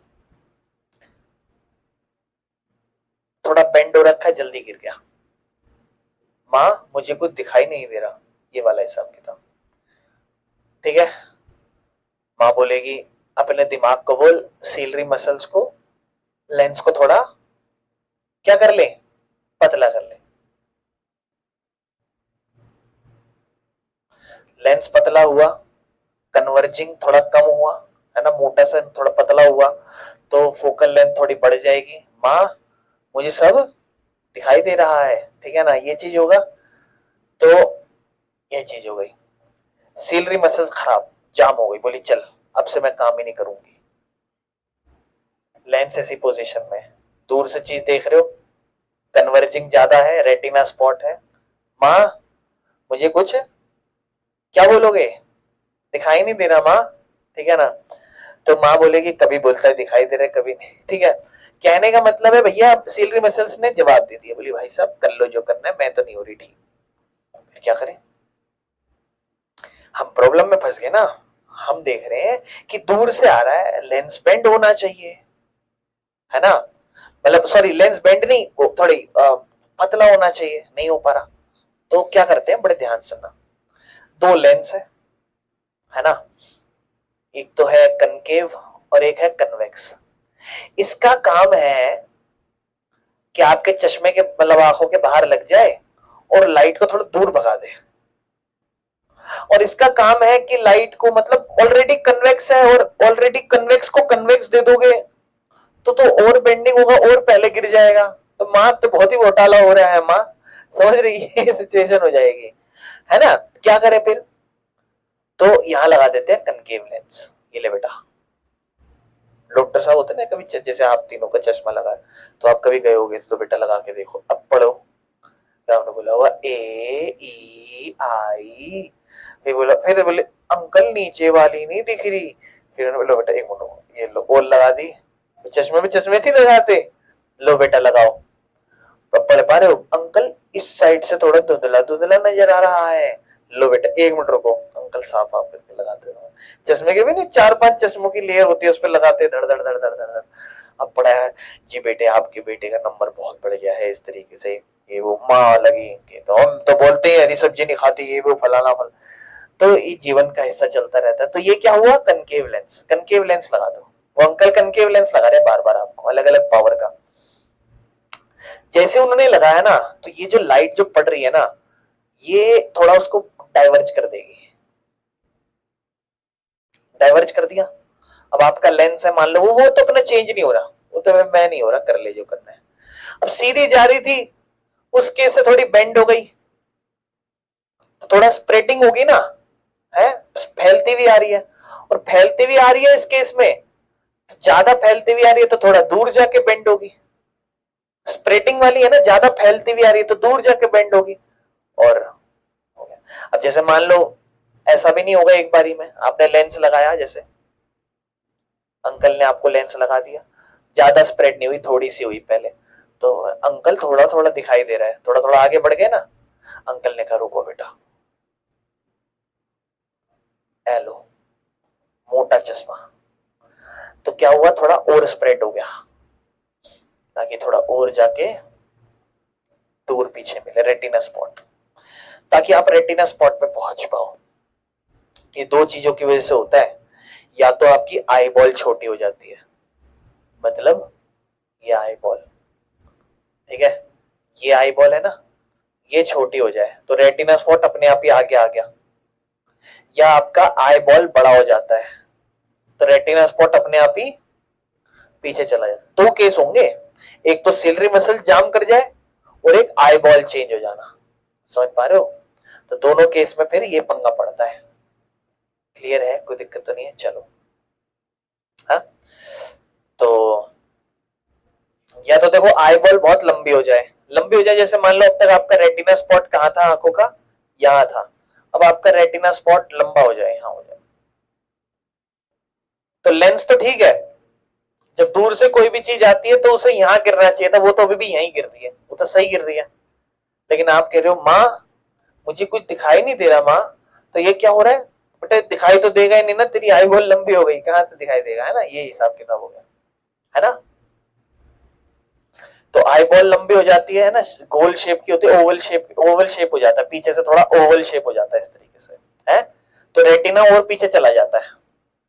रिजल्ट क्या होता है, आपकी जो आंखें है वो, मतलब रेटिना थोड़ा पीछे हो जाता है तो इमेज नहीं बन पा रही होती रेटिना पे, ठीक है, समझ रहे हो? तो या तो फिर हो जाता है आई लेंस ज्यादा कर्व्ड रह जाते हैं, कर्व्ड मतलब थोड़े से ज्यादा मोटे। तो दोनों केस में या तो आई लेंस मोटा हो जाएगा, मतलब अगर अगर मान लो आई आई बॉल आपका बड़ा हो गया, तो पहले इतना ही था शायद आई बॉल आपका, यहीं पे रेटिना था आपका, लेकिन अब क्या हो गया, रेटिना आपका चला गया पीछे, क्योंकि आई बॉल क्या हो गया, लॉन्ग हो गया, ये याद रखना। या फिर आपका लेंस ज्यादा थिक हो गया, ठीक है, तो उस केस में क्या करो, कनकेव लगा लो, थोड़ा दूर हो जाएगा, थोड़ा दूर जाके बेंड होगा, और आपका सब हिसाब किताब ठीक हो जाएगा। What is the far point? Far point वो कहलाता है जिसपे एक इंसान ढंग से यहां तक देख पाता और उसके बाद नहीं देख पाता। मतलब जैसे हो क्या रहा है कि आपकी आंखें हैं, लेंस है, फॉर एग्जाम्पल इतनी दूर का आप देख पा रहे हैं, यानी कि यहां से तो जो लाइट आ रही है ना वो तो आपके रेटिना पे बेंड कर रही है, लेकिन जो और ज्यादा दूर से आ रही है, मतलब यहां से जो आई ना, ऐसे ऐसे आई, वो तो सही रेटिना पे बेंड हुई, लेकिन जो और ज्यादा दूर से आ रही है ऐसे, तो वो दूर से आ रही है, तो ये आपका फारदेस्ट पॉइंट हो गया, इसके बाद आप नहीं देख पा रहे हो पीछे से, ठीक है ना। घर वाले ने बोला बेटा देखो सामने कौन सी बस आ रही है, हमने देखा ही नहीं दे रहा, इस तरीके से, ठीक है ना, समझ पा रहे हो? चलो, फार पॉइंट एक मायोपिक आई में कितना होता है, तो कहते हैं जो मायोपिया होता है ना उसमें फार पॉइंट इंफिनिटी होता है। क्यों? Sorry sorry sorry, far point infinity नहीं होता, क्योंकि इंसान पास की चीजें तो देख पाता है लेकिन दूर की ब्लर हो जाती है, ठीक है ना, क्योंकि पास की चीजें क्या है, स्प्रेड होती हुई आ रही है, और उसका आंखें अच्छे से उसको बेंड करा पा रही है, रेटिना पे इमेज बना पा रहा है। तो मायोपिक आई में जो फार पॉइंट है वो शॉर्ट डिस्टेंस होता है, जैसे मान लो 2 या 5 मीटर इतनी देर दूर तक आप देख पा रहे हो, उसके बाद नहीं देख पाते आप, तो इसे नियर साइटेड आईज कहा जाता है, कि पास का तो आप देख लेते हो, दूर का नहीं देख पाते हो, तो ये नियर साइटेड आईज है आपकी, ठीक है। Myopic far point generally 3 metre का होता है और इंसान 3 मीटर तक चीजें देख पाता है, लेकिन उसके पीछे चीजें ब्लर हो जाती हैं उसकी, ठीक है ना, और ज्यादा अंधा हो तो फिर तो और बुरा हिसाब किताब है। चलो फिर करेक्शन करते आओ। करेक्शन क्या करेंगे? करेक्शन कुछ नहीं है, ठीक है ना। प्रॉब्लम यही है कि या तो हमारा लेंस ज्यादा बेंड हुआ पड़ा है या आई बॉल हमारी थोड़ी लंबी हो रखी है। तो उस केस में क्या हो रहा है, हम दूर की चीजें भी जैसे देख रहे हैं ना, तो क्या कहते हैं, फोकस जो है ना वो रेटिना पे नहीं पड़ पाता है ना। रिजल्ट क्या है, दूर की चीजें ब्लर दिखती है। सॉल्यूशन क्या है? Concave lens. कनकेव लेंस थोड़े डाइवर्जिंग नेचर के होते हैं, तो लाइट जब सीधी आ रही है ना तो वो जल्दी बेंड करा रहा है, तो हम थोड़ी स्प्रेड करा देते हैं ताकि लेट बेंड कराए, है ना। तो इसीलिए ये सारा काम हो जाता है। जो रे है वो डाइवर्जिंग नेचर की होती है, तो वो थोड़ा उन्हें कम बेंड कराती है, तो इसलिए कन्वर्जिंग पावर ज्यादा बढ़ जाती है और जल्दी फोकस नहीं गिर पाता, फोकस थोड़ा लेट गिरता है, तो रेटिना पे गिर पाता है एग्जैक्ट, ठीक है। ये तो इसलिए कनकेव लेंस जो है ना वो एक वर्चुअल इमेज बना देता है डिस्टेंट ऑब्जेक्ट की। मतलब है तो वो उतनी दूर, लेकिन अब जैसे मान लो आप किसी का चश्मा दूर से लगा के देखते हो तो आप देखते रहे कितना इसमें छोटा दिखाई दे रहा है, ऐसे कहते हैं ना हम कितने चश्मे छोटा दिखाई। तो जो हम दिख रहे हैं ना वो सब वर्चुअल डिस्टेंस है, कैसे वो भी समझना है। अब इस चीज को देखो, चीजें दूर से आ रही हैं लेकिन हमारी आंखें वही भोलापन वाली हिसाब किताब पे आ जाओ। ये लाइट जैसे मान लो फॉर एग्जांपल यहां से आई, मान लो यहां से आ रही है चीजें, यहाँ लगा दिया कनकेव लेंस। आपको पता है लाइट थोड़ी स्प्रेड हो जाती है ना। और ये आपकी आंखें हैं, लेंस है, स्प्रेड होंगे मतलब मान लो फॉर एग्जांपल यहाँ रेटिना पे गिरेंगी, तो आपकी भोली आंखें क्या महसूस कर रही हैं कि लाइट कहां से आ रही है, यहां से आ रही है, जबकि आ कहां से रही है वो, दूर से। तो ये वर्चुअल इमेज बना के दे देता है हमें कनकेव लेंस। और ये कनकेव लेंस वर्चुअली तो बनाता है, आप खुद देख लो, है ना, कोई दिक्कत तो नहीं है। समझ पा रहे हो ये वाली चीज? ये डायग्राम ड्रॉ करना पड़ेगा तो इसीलिए ध्यान रखना, ठीक है। और ये बात याद रखना कि वो क्या करता है, रेटिना पे मिला देता है और इसलिए कनकेव लेंस जो है ना एक वर्चुअल इमेज बना देता है डिस्टेंस, एक पर्टिकुलर दूरी पे, ठीक है। तो जो फोकल लेंथ है कनकेव लेंस की वो डिस्टेंस ही होता है। जैसे ये फोकल लेंथ जो बनी है ना ये वाली, अब फोकल लेंथ इसकी कहां बनेगी भाई, इसकी फोकल लेंथ एक तरीके से यही तो बनेगी, वही डिस्टेंस है फार पॉइंट का मायोपिक आई का नेगेटिव साइन के साथ कनकेव लेंस में, ठीक है। जैसे मान लो फॉर एग्जांपल एक फार पॉइंट किसी इंसान का 80 सेंटीमीटर है उसकी आंखों के सामने, तो कहता है what is the nature of and power of the lens required to correct the problem. तो बस आपको कभी भी मायोपिक पर्सन बोल दे तो समझ जाओ दूर की चीज नहीं देख पा रहा, 80 सेंटीमीटर तक है, मतलब एक इंसान जो है वो दूर की चीजें नहीं देख पाता, 80 सेंटीमीटर तक देख पाता है अपनी आंखों से। तो उसका हमें नेचर लेंस ये सब पता लगाना पड़ेगा। तो आप इसको सॉल्व कर सकते हो, क्यों? क्योंकि फोकल लेंथ उसका क्या बन रहा है, 80 सेंटीमीटर बन रहा है ना। तो एफ हो गया आपके पास इस क्वेश्चन में, ठीक है ना। जरूरी नहीं है वैसे कैलकुलेट करना, फिर भी बता देता हूँ। वस्तु कहां से आ रही है, इंफिनिटी से, क्योंकि ऑब्जेक्ट ऑब्जेक्ट कहां रखा है, इंफिनिटी पे। और इमेज कहां बन रही है, क्योंकि आप कोई चीज देख पा रहे हो फार पॉइंट 80 सेंटीमीटर का है, तो इमेज आपकी 80 सेंटीमीटर पे बन पा रही है। तो फोकल लेंथ आपकी पता चल जाएगी, जैसे -0.8 आई है इस केस में सॉल्व करके। इन्फिनिटी जैसे 1/इंफिनिटी को इसने जीरो ही लिखा है रेसिप्रोकल या फिर सॉल्व करके, तो आपका आंसर -80 सेंटीमीटर, यानी कि फोकल लेंथ भी आपकी -8 ही आई है, क्योंकि जो फोकल लेंथ होता है वही आपका इमेज भी वही बनती है। तो आपका पावर आप डायरेक्ट निकाल सकते हो -1.25 डायोप्टर, ठीक है ना इस केस में। यानी कि आपका जो इंसान जो 80 सेंटीमीटर दूरी तक नहीं देख पा रहा है, तो उसका पावर इतना होता है -101.25 डायोप्टर, ठीक है ना। इस तरीके से क्लियर है, समझ पा रहे हो? फिर दूसरा आता है हाइपरमेट्रोपिया, फार साइटेडनेस। एक इंसान ऑब्जेक्ट जो है पास का तो जो है दूर का देख पाता है, लेकिन पास का ठीक ठीक से नहीं देख पाता, ब्लर नजर आता है उसे, हाइपरमेट्रोपिया है। क्या तो उसकी आई बॉल बहुत शॉर्ट हो गई, कैसे, ये आई बॉल है, यहाँ रेटिना था, अब आगे आ गई, तो लेंस तो अपना वहीं गिर रहा है लेकिन उसे पहले गिरना चाहिए था। तो इस केस में हम लेंस को थोड़ा और मोटा कर देते हैं, यानी कि बाहर और लेंस लगा देते हैं ताकि और जल्दी बेंड हो। या फिर उस केस में जो उसका लेंस बेंड हो रखा है वो नॉर्मल है, थोड़ा उसे और बेंड होना है, क्योंकि इमेज पीछे जाके गिर रही है, रेटिना पहले पड़ रहा है। तो इस केस में और कनकेव कन्वेक्स ला देंगे ताकि जल्दी गिर जाए। समझ पा रहे हो? कोई दिक्कत तो नहीं है किसी को?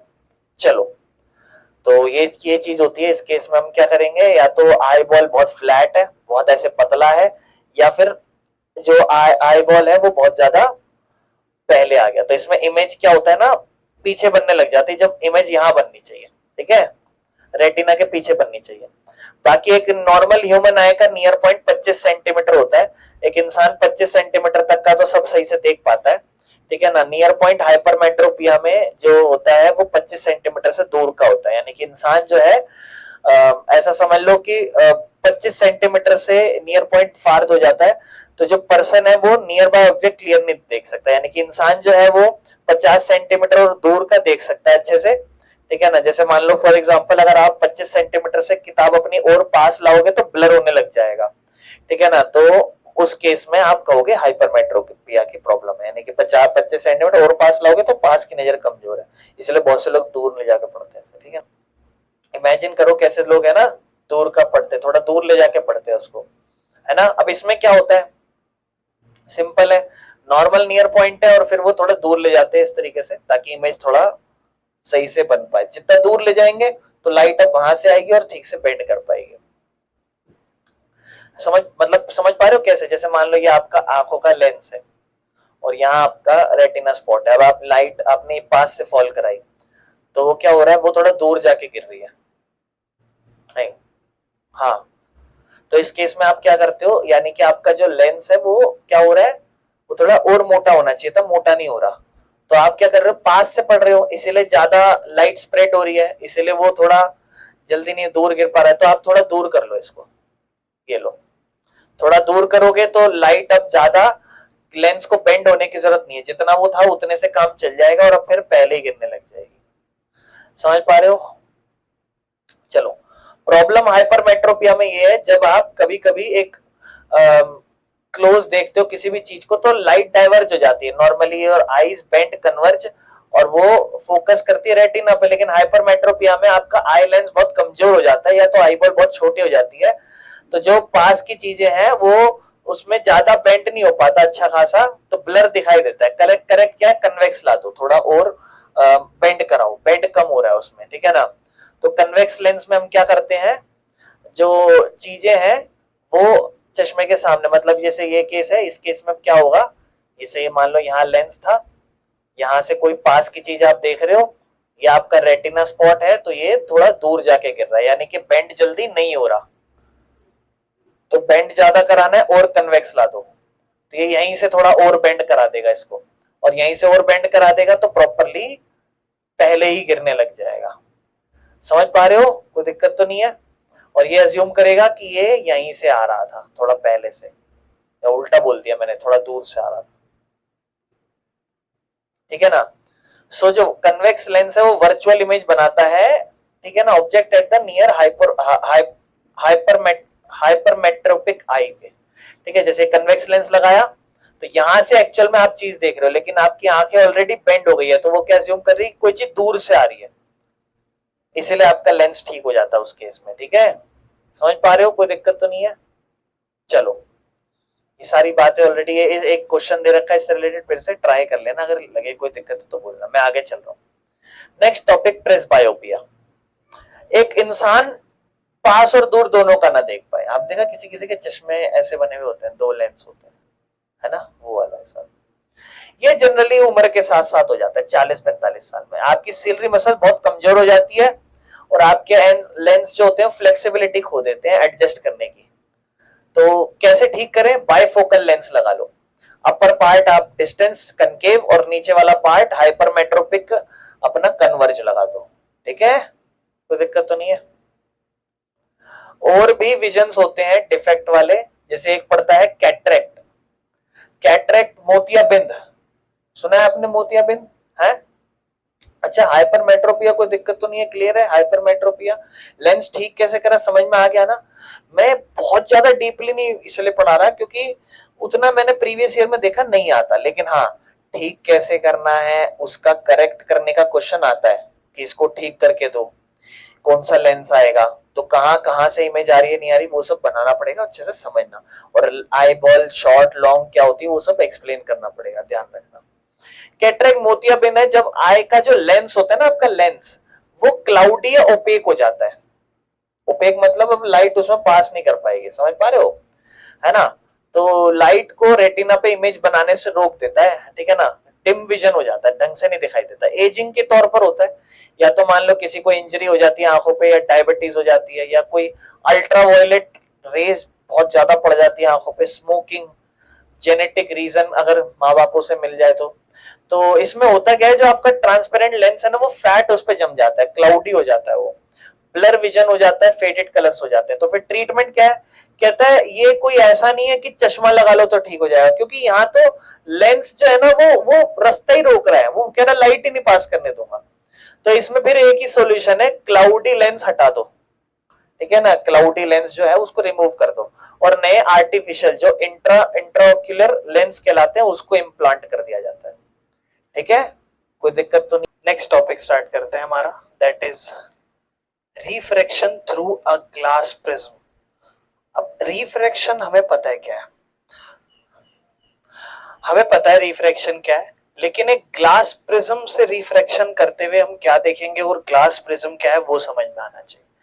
ग्लास प्रिज्म एक सीधा सा ट्रांसपेरेंट ऑप्टिकल डिवाइस है, कोई भी डिवाइस जिससे क्या कहते हैं हम लोग, that work with light help to see the use या फिर हेल्प अस टू सी और यूज लाइट बेटर, लाइट को हम बेहतर तरीके से समझ सके, तो उसके लिए हम ग्लास प्रिज्म का यूज करते हैं, जो ग्लास का बना हुआ होता है और एक ट्राइंगल स्ट्रेच्ड 3D फिगर में होता है, इस तरीके से, ऐसा, इस तरीके से ट्राइंगुलर फिगर में, ठीक है, 3D शेप में ट्राइंगुलर प्रिज्म भी कहा जाता है, इस तरीके से तीन सरफेस होंगे, एक ऊपर एक साइड, मतलब एक नीचे एक ऊपर, दो साइड में, ठीक है, और सामने से होता है और इधर।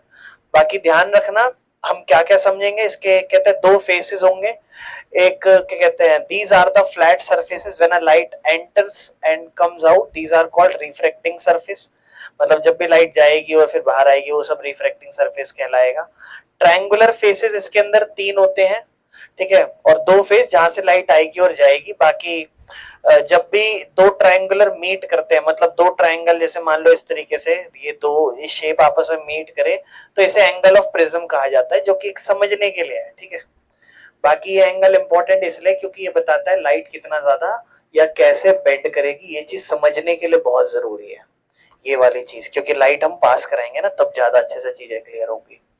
प्रिज्म करता क्या है, जब भी लाइट पास करती है इस प्रिज्म से तो बेंड हो जाती है लाइट, और उसी बेंड होने को रिफ्रैक्शन कहेंगे। आपसे एक सवाल पूछता हूँ, लाइट बेंड क्यों होती होगी, बता सकते हो? आप बताओ। हाँ, सिंपल सी बात है, दो डिफरेंट मीडियम है, ग्लास एक डिफरेंट मीडियम होगा ऑब्वियसली, उससे पहले वो कहीं से भी आएगी जाएगी, वो एक डिफरेंट मीडियम होगा, जिस वजह से, और ऐसा माना जाएगा कि ग्लास थोड़ा डेंसर मीडियम है तो बेंड करेगी लाइट, है ना, क्योंकि यहाँ पे रेयरर एयर से डेंसर में जा रही है लाइट, जैसे ये प्रिज्म है इसके अंदर लाइट आप जब भेजोगे दूर से तो क्या होगा, ये रेयरर से डेंसर में जा थोड़ी बेंड कर जाएगी, ठीक है ना। और बेंड कैसे करेगी ना, थोड़ा मैंने आपको बताया भी है पिछले चैप्टर में, अगर आप थोड़ा थोड़ा सा देखो तो इसे ही, इसी लाइट का जब एक मीडियम से दूसरे मीडियम में जाना डिस्पर्जन कहलाता है, ध्यान रखना, ठीक है, समझेंगे अभी। यहाँ पे आपको की टर्म्स दे रखी है, मतलब जब भी लाइट एक फेस करेगी प्रिज्म को ऐसे तो वो इंसिडेंट रे कहलाएगी, और जब उसके अंदर चली जाएगी तो वो रिफ्रैक्टेड रे कहलाएगी, और फिर जब एक टाइम बाद बाहर भी तो आएगी तो वो इमरजेंट रे कहलाएगी। और एंगल ऑफ डेविएशन मतलब उसमें कितना जाने के बाद कितना बेंड हुई, कितना बदलाव आया दोनों रे के बीच में, मतलब जैसे मान लो फॉर एग्जांपल ये आपका प्रिज्म है, इसके अंदर जाएगी फिर अंदर जाके बाहर आएगी, तो ये इंसिडेंट रे सबसे बाहर वाली, और तीसरी इमरजेंट रे, उसमें कितना बदलाव नजर आ रहा है वो एंगल ऑफ डेविएशन कहलाता है। और एंगल ऑफ प्रिज्म क्या होता है, दो रिफ्रैक्टिंग सरफेस के बीच में, प्रिज्म के बीच में एंगल क्या बन रहा है, ठीक है। चलो, तो रिफ्रैक्शन पास करते हैं, आ जाओ, है क्या अगले में डायग्राम, देखो ये सिंपल है, जैसे मान लो फॉर एग्जांपल ये प्रिज्म है, इसमें पास करी और इसके बाद बाहर गई, ठीक है। तो सबसे पहला ये आपका इंसिडेंट रे है, आयो समझते हैं, ये ट्रायंगुलर प्रिज्म है, लाइट गई ऐसे, ठीक है। अब ये इसके अकॉर्डिंग 90 डिग्री ऐसे नॉर्मल बनेगा, और आपको पता है लाइट ऐसे आ रही है, ऐसे देखने की कोशिश करो जैसे मैं देख रहा हूं, तो ऐसे जानी चाहिए थी, है ना, तो क्या होगा, थोड़ा सा बेंड हो जाएगी, बेंड होके चलेगी चलेगी चलेगी चलेगी चलेगी। फिर रेयरर से डेंसर है ना, तो थोड़ा सा नॉर्मल कैसा बनेगा इसका, ऐसा, तो ऐसे जानी चाहिए थी, है ना, लेकिन थोड़ा ऐसे चली जाएगी, है कि नहीं। हालांकि इसमें थोड़ा ऐसा दिखा रखा होगा कि ऐसे जाएगी और फिर थोड़ा और बाहर चली जाएगी, और इसी को एंगल ऑफ डेविएशन कहा है कि ऐसे जानी चाहिए थी और ऐसे जा रही है, ठीक है ना, और बस, ठीक है। ये देखो, ये आपकी इंसिडेंट रे है बाहर, ये नॉर्मल है, ऐसे जानी चाहिए थी बाहर, फिर सरफेस के अंदर घुसेगी और फिर उसके अकॉर्डिंग अगर आप नॉर्मल बनाओगे तो ये नॉर्मल होना चाहिए, इसके अकॉर्डिंग ये क्या करती है, ऐसे जानी चाहिए, लेकिन ये थोड़ा और दूर का एंगल बना के चली जाएगी, बेंड अवे, है ना, ये बेंड अवे ही हो जाता है एक तरीके से, ठीक है। चले, कोई दिक्कत तो नहीं है, यही चीज समझाई गई है यहाँ पर, क्लियर है। ये दोनों नॉर्मल है, लाइट अंदर गई, बेंड हुई, फिर बेंड अवे हो गई, समझ पा रहे हो। किसी को कोई दिक्कत है इस पार्ट में तो पूछो, मैं समझा दूंगा, ठीक है ना। ये मैं एक्सप्लेन नहीं करना चाहता पढ़ पढ़ के बता के, क्योंकि ये हम पिछले में भी देखते आ रहे थे। बस मेरे को एंगल ऑफ डेविएशन बताना है कि इस लाइन में और इस लाइन में जो भी एक डिफरेंस आ रहा है वो वहां तो लेटरल डिस्प्लेसमेंट कहलाता था, लेकिन यहां पर इसे हम एंगल ऑफ डेविएशन कहेंगे, ठीक है। ये इंसिडेंट रे है, ये रिफ्रैक्टेड रे है, और ये तीसरी इमरजेंट रे है। ये नॉर्मल है दो, ठीक है ना, कोई दिक्कत तो नहीं है। किसी को दिक्कत है तो बताओ इस पॉइंट में। इमरजेंट रे बेंड हो जाती है towards the thicker part of the prism. जो ये इमरजेंट रे है ना, अब आपको क्या बोला, कह रहा है जो टुवर्ड्स द बेस, मतलब ये बेस की तरफ बेंड हो जाती है, थिकर पार्ट। क्यों, जब लाइट प्रिज्म से बाहर हो रही है तो ये बॉटम साइड क्यूआर प्रिज्म के उस तरफ बेंड होने लग जाती है, ठीक है ना, बॉटम साइड की तरफ, ठीक है। ये इसलिए होता है क्योंकि एक ट्रायंगुलर शेप है, लाइट जो भी डिपेंड होती है वो डिपेंड करती है मटेरियल की शेप के ऊपर, ठीक है। बाकी emergent ray and incident ray parallel नहीं है, ठीक है। याद है उस केस में पैरेलल होती थी, लेटरल डिस्प्लेसमेंट बनता था। यहाँ incident ray is the light ray that goes into the prism, or emergent ray CD is the light ray that comes out of the prism. They are not in the same direction, they are tilted away from each other, that's why they are not parallel, ठीक है ना, वो same direction में नहीं है, वो एक दूसरे से टिल्टेड हो रखी है, एक दूसरे से दूर जा रही हैं, और यही एंगल ऑफ डेविएशन कहलाता है। जो इंसिडेंट रे है एबी की वो स्ट्रेट जानी चाहिए थी, लेकिन वहां प्रिज्म ही नहीं है, वहां प्रिज्म खत्म हो गया एक टाइम बाद। तो इस वजह से हुआ क्या, रिफ्रैक्शन जो था ना इनसाइड द प्रिज्म वो अपना रास्ता चेंज कर लेता है, और लाइट जब भी प्रिज्म के बाहर आती है तो वो अपनी डायरेक्शन फिर से चेंज कर लेती है, और इस वजह से इमरजेंट रे जो है ना वो एक अलग डायरेक्शन में जाता है, जो कि उसमें दिखा रखा है। और इमरजेंट रे जो होता है ना वो बेंड हो जाता है अपने ओरिजिनल पाथ से, और एक वो एंगल इंसिडेंट रे के साथ बनाता है, और जो एंगल होता है बिटवीन ओरिजिनल पाथ और एक्चुअल में जो बनता है वही एंगल ऑफ डेविएशन कहलाता है। ये दिखाता है कि कैसे इंसिडेंट रे बेंड हुआ था उस केस में यहाँ पे, ठीक है ना। ये लाइट सीधी गई, फिर सीधी, फिर ये, ठीक है ना, इमरजेंट रे, ये ध्यान रखना, ठीक है। बस ये बात आप ध्यान रखना कि जब लाइट डेंसर, ये आपका डेंसर है, इससे रेयरर में गई तो वो बेंड हो गई फ्रॉम द नॉर्मल, ठीक है ना, ये नॉर्मल था और उसके साथ ही जानी चाहिए थी, लेकिन नॉर्मल से बेंड अवे हो गई, ठीक है। चलो, ये प्रिज्म है, ये नॉर्मल एक सिर्फ एक सरफेस नहीं है जहां बस हम दो सरफेस की बात कर रहे हो। यहाँ एक पूरा इस तरीके से प्रिज्म चल रहा है, लाइट आएगी, फिर इसके अंदर जाएगी, फिर बाहर निकलेगी, तो उसके अकॉर्डिंग चीजें चल रही हैं, ठीक है। लाइट जैसे मान लो इस तरीके से आई तो नॉर्मल के टुवर्ड्स बेंड हो गई, फिर दोबारा जब निकल रही है तो वो नॉर्मल से बेंड अवे होगी, तो इसलिए वो दूर भागी है, इसलिए वो आपको पैरेलल होती हुई नजर नहीं आ रही, उसको इस तरीके से जाना चाहिए था, समझ रहे हो, जैसे हम समझ पा रहे हैं, क्लियर है। तो ये इस तरीके से चलता है, ठीक है। चलो, बाकी इसी को हम कहते हैं कि एक लाइट पास करती है ग्लास प्रिज्म से तो क्या क्या सीन होता है, ठीक है। अब हम नेक्स्ट टॉपिक समझेंगे, that is called dispersion of light. ध्यान रखना, दो टॉपिक आएंगे, एक आएगा स्कैटरिंग ऑफ लाइट, एक आएगा डिस्पर्जन ऑफ लाइट, ठीक है ना। तो दोनों में बहुत अच्छा खासा फर्क होता है, ध्यान रखना। ये टॉपिक भी अच्छा खासा इंपॉर्टेंट है, सवाल आते हैं इससे, इतना ह्यूमन आई से नहीं आते जितने इन टॉपिक से आते हैं, तो ध्यान रखना। हाइपरमेट्रोपिया, मायोपिया और इनसे, उनसे प्रैक्टिकल्स आते हैं, चित्र बनाकर दिखाओ इस तरीके के, और इनसे भी सवाल अच्छे खासे आते हैं। डिस्पर्जन ऑफ लाइट कुछ भी नहीं है, जब भी एक लाइट ग्लास प्रिज्म से पास करती है ना, जब भी एक लाइट ग्लास प्रिज्म में पास करती है तो वो 7 कलर में स्प्लिट हो जाती है, और उसी 7 कलर में स्प्लिट होने का ही फेनोमेना डिस्पर्जन ऑफ लाइट कहलाता है। 1665 में न्यूटन ने एक एक्सपेरिमेंट करा, और इन्होंने एक व्हाइट लाइट को सनलाइट मान लो या बल्ब लाइट मान लो, उसको एक ग्लास के प्रिज्म से पास करा और देखा कि लाइट कोई एक सफेद कलर की नहीं है, एक्चुअल में ये 7 कलर की बनी हुई है। जहां पर हम देख रहे हैं कि 7 कलर जो है ना, वो मतलब एक व्हाइट लाइट 7 कलर में कलर से बनी हुई होती है, 7 डिफरेंट कलर से, और इसी को कहते हैं spectrum of white light. 7 colour कौन कौन से होते हैं? Violet, indigo, blue, green, yellow, orange, red, विप की। और तो जैसे कभी भी क्या होता है, लाइट जैसे ही जाती है, और सिर्फ हम क्या कर रहे हैं यहाँ पे ध्यान समझना, एक सेकेंड। जैसे ही ग्लास प्रिज्म में पास होगी तो व्हाइट लाइट है, तो ये क्या हो रही है? डिस्पर्स, स्प्लिट 7 कलर में, 7 कलर स्प्लिट हुए, ठीक है। और उसके बाद आगे जाके जब मीडियम से बाहर निकल रहे हैं तब भी ये 7 कलर दिख रहे हैं। कौन सा कलर ऊपर है, कौन सा नीचे, कौन सा ज्यादा बेंड हुआ, कौन सा कम बेंड हुआ, और 7 कलर असली रंग क्यों नजर आए, पूरी एक लाइट ही क्यों नहीं गई, ये सब समझेंगे यहाँ पे। सो लॉजिक ये है कि क्या है ना, एक्चुअल में ये 7 कलर की बनी हुई है। जैसे ये किसी एक मीडियम में गई तो उनके बीच में हो गई दिक्कतें, सिविल वॉर, आपस में लड़ने लग गई सारी लाइटें। वॉयलेट और क्या कहते हैं, रेड वाली सबसे ज्यादा लड़ी। रेड वाली ने बोला मेरा तो वेवलेंथ बड़ा तेज है, मैं समझा चुका हूं आपको रिफ्रैक्शन चैप्टर में, लाइट वाले में। उसने कहा मेरा तो वेवलेंथ बड़ा तेज है, मैं तो बड़े ही स्पीड में बिना डिस्ट्रैक्शन के चाहे कोई भी मीडियम आए सीधा चली जाऊंगी। लेकिन वॉयलेट ने कहा नहीं, मैं तो लड़खड़ा जाऊंगी, ठीक है ना। तो यही सीन होता है, एक इतनी बेंड हो जाती है और एक लीस्ट बेंड होती है।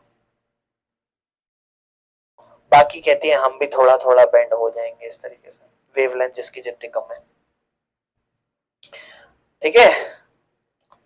तो डिस्पर्जन क्यों होता है? जब भी एक लाइट एंटर करती है ग्लास प्रिज्म में तो कुछ इंटरेस्टिंग होता है। व्हाइट लाइट एक्चुअल में 7 कलर का मिक्स होती है। किसका? 7 कलर का। हर कलर जो होता है ना वो अलग अलग स्पीड में चलता है ग्लास के अंदर। तो यही होता है ना, जैसे वो घुसे 7 कलर एक्सपोज हो गए, क्योंकि कोई स्पीड में फास्ट ट्रेवल करेगा और कोई स्लो ट्रेवल करेगा। जब लाइट एयर से ग्लास में गई स्लो डाउन हो गई, लेकिन हर बंदा इक्वली स्लो डाउन नहीं हुआ, ठीक है ना। वॉयलेट ज्यादा स्लो हुई और रेड कम स्लो हुई, तो इसीलिए यहीं से डिपेंड करा अमाउंट ऑफ बेंडिंग भी। क्या ईच कलर सेम बेंड होता है? नहीं, क्योंकि सबका स्पीड अलग था तो हर किसी का पाथ, रास्ता भी अलग हो गया प्रिज्म में जाते। वॉयलेट सबसे ज्यादा बेंड करी, सबसे ज्यादा डेविएशन, बदलाव आया उसके अंदर, तो इसलिए आपको सबसे नीचे जो बेंड होती है, सबसे ज्यादा बेंड होती हुई नजर आती है, वो वॉयलेट नजर आती है। रेड जो है सबसे कम लीस्ट बेंड करती है, सबसे लीस्ट डेविएट करती है, अपर पार्ट पे होती है। ये दिखाता है कि लाइट जब ट्रेवल करती है ग्लास में तो जितना ज्यादा स्लो लाइट ट्रेवल करेगी उतना ज्यादा बेंड करेगी, ठीक है। कंक्लूजन, हर लाइट अलग अमाउंट की स्पीड के साथ अलग अलग रिएक्शन दिखाती है बेंडिंग के, और ये 7 कलर पूरे स्प्रेड हो जाते हैं अलग अलग। अब आप समझ पा रहे हो कि सेपरेशन या बेंडिंग डिस्पर्जन क्यों कहलाता है, या फिर एक व्हाइट लाइट 7 कलर में क्यों बेंड होती है, समझ, ठीक है। Recombination of light. अब रिकॉम्बिनेशन क्या? जब भी 7 कलर स्प्लिट हो जाए it passes through the prism called dispersion. अब हम इन 7 कलर को वापस से एक साथ लाते हैं व्हाइट कलर में, मतलब एक लाइट पास करे 7 कलर, वापस से एक लाइट 7 कलर से, कैसे? ऐसे। क्या रखा? एक एक क्या कहते हैं, ग्लास प्रिज्म रखा और एक वैसा ही उल्टा रख दिया उसी के सामने। तो पहले क्या हुआ, व्हाइट लाइट 7 कलर्स में स्प्लिट हो गई, फिर आगे जैसे ही गई 7 कलर में स्प्लिट होती हुई तो वापस से उल्टे में चली गई, तो उल्टे में गई तो उल्टे में रिकॉम्बिनेशन हो गया, वापस से वो वापस से व्हाइट लाइट बन गई। समझ पा रहे हो? ठीक है ना। इस तरीके से ये देखो, दो दो प्रिज्म रखे थे हमने, तो हुआ क्या, फर्स्ट प्रिज्म में गई और स्लो डाउन हुई, और सेकंड प्रिज्म जो था ना वो थोड़ा उल्टा रखा हुआ था, ठीक है ना। तो पहले तो डिस्पर्सन हुआ, लेकिन जैसे ही वो सेकंड में गई तो सेकंड वाले में क्या होता है, उसको हमने थोड़ा अपसाइड डाउन उल्टा रखा हुआ था, तो उस केस में वो वापस से जो है सेम डायरेक्शन में गई, but other side of the P dash Q dash.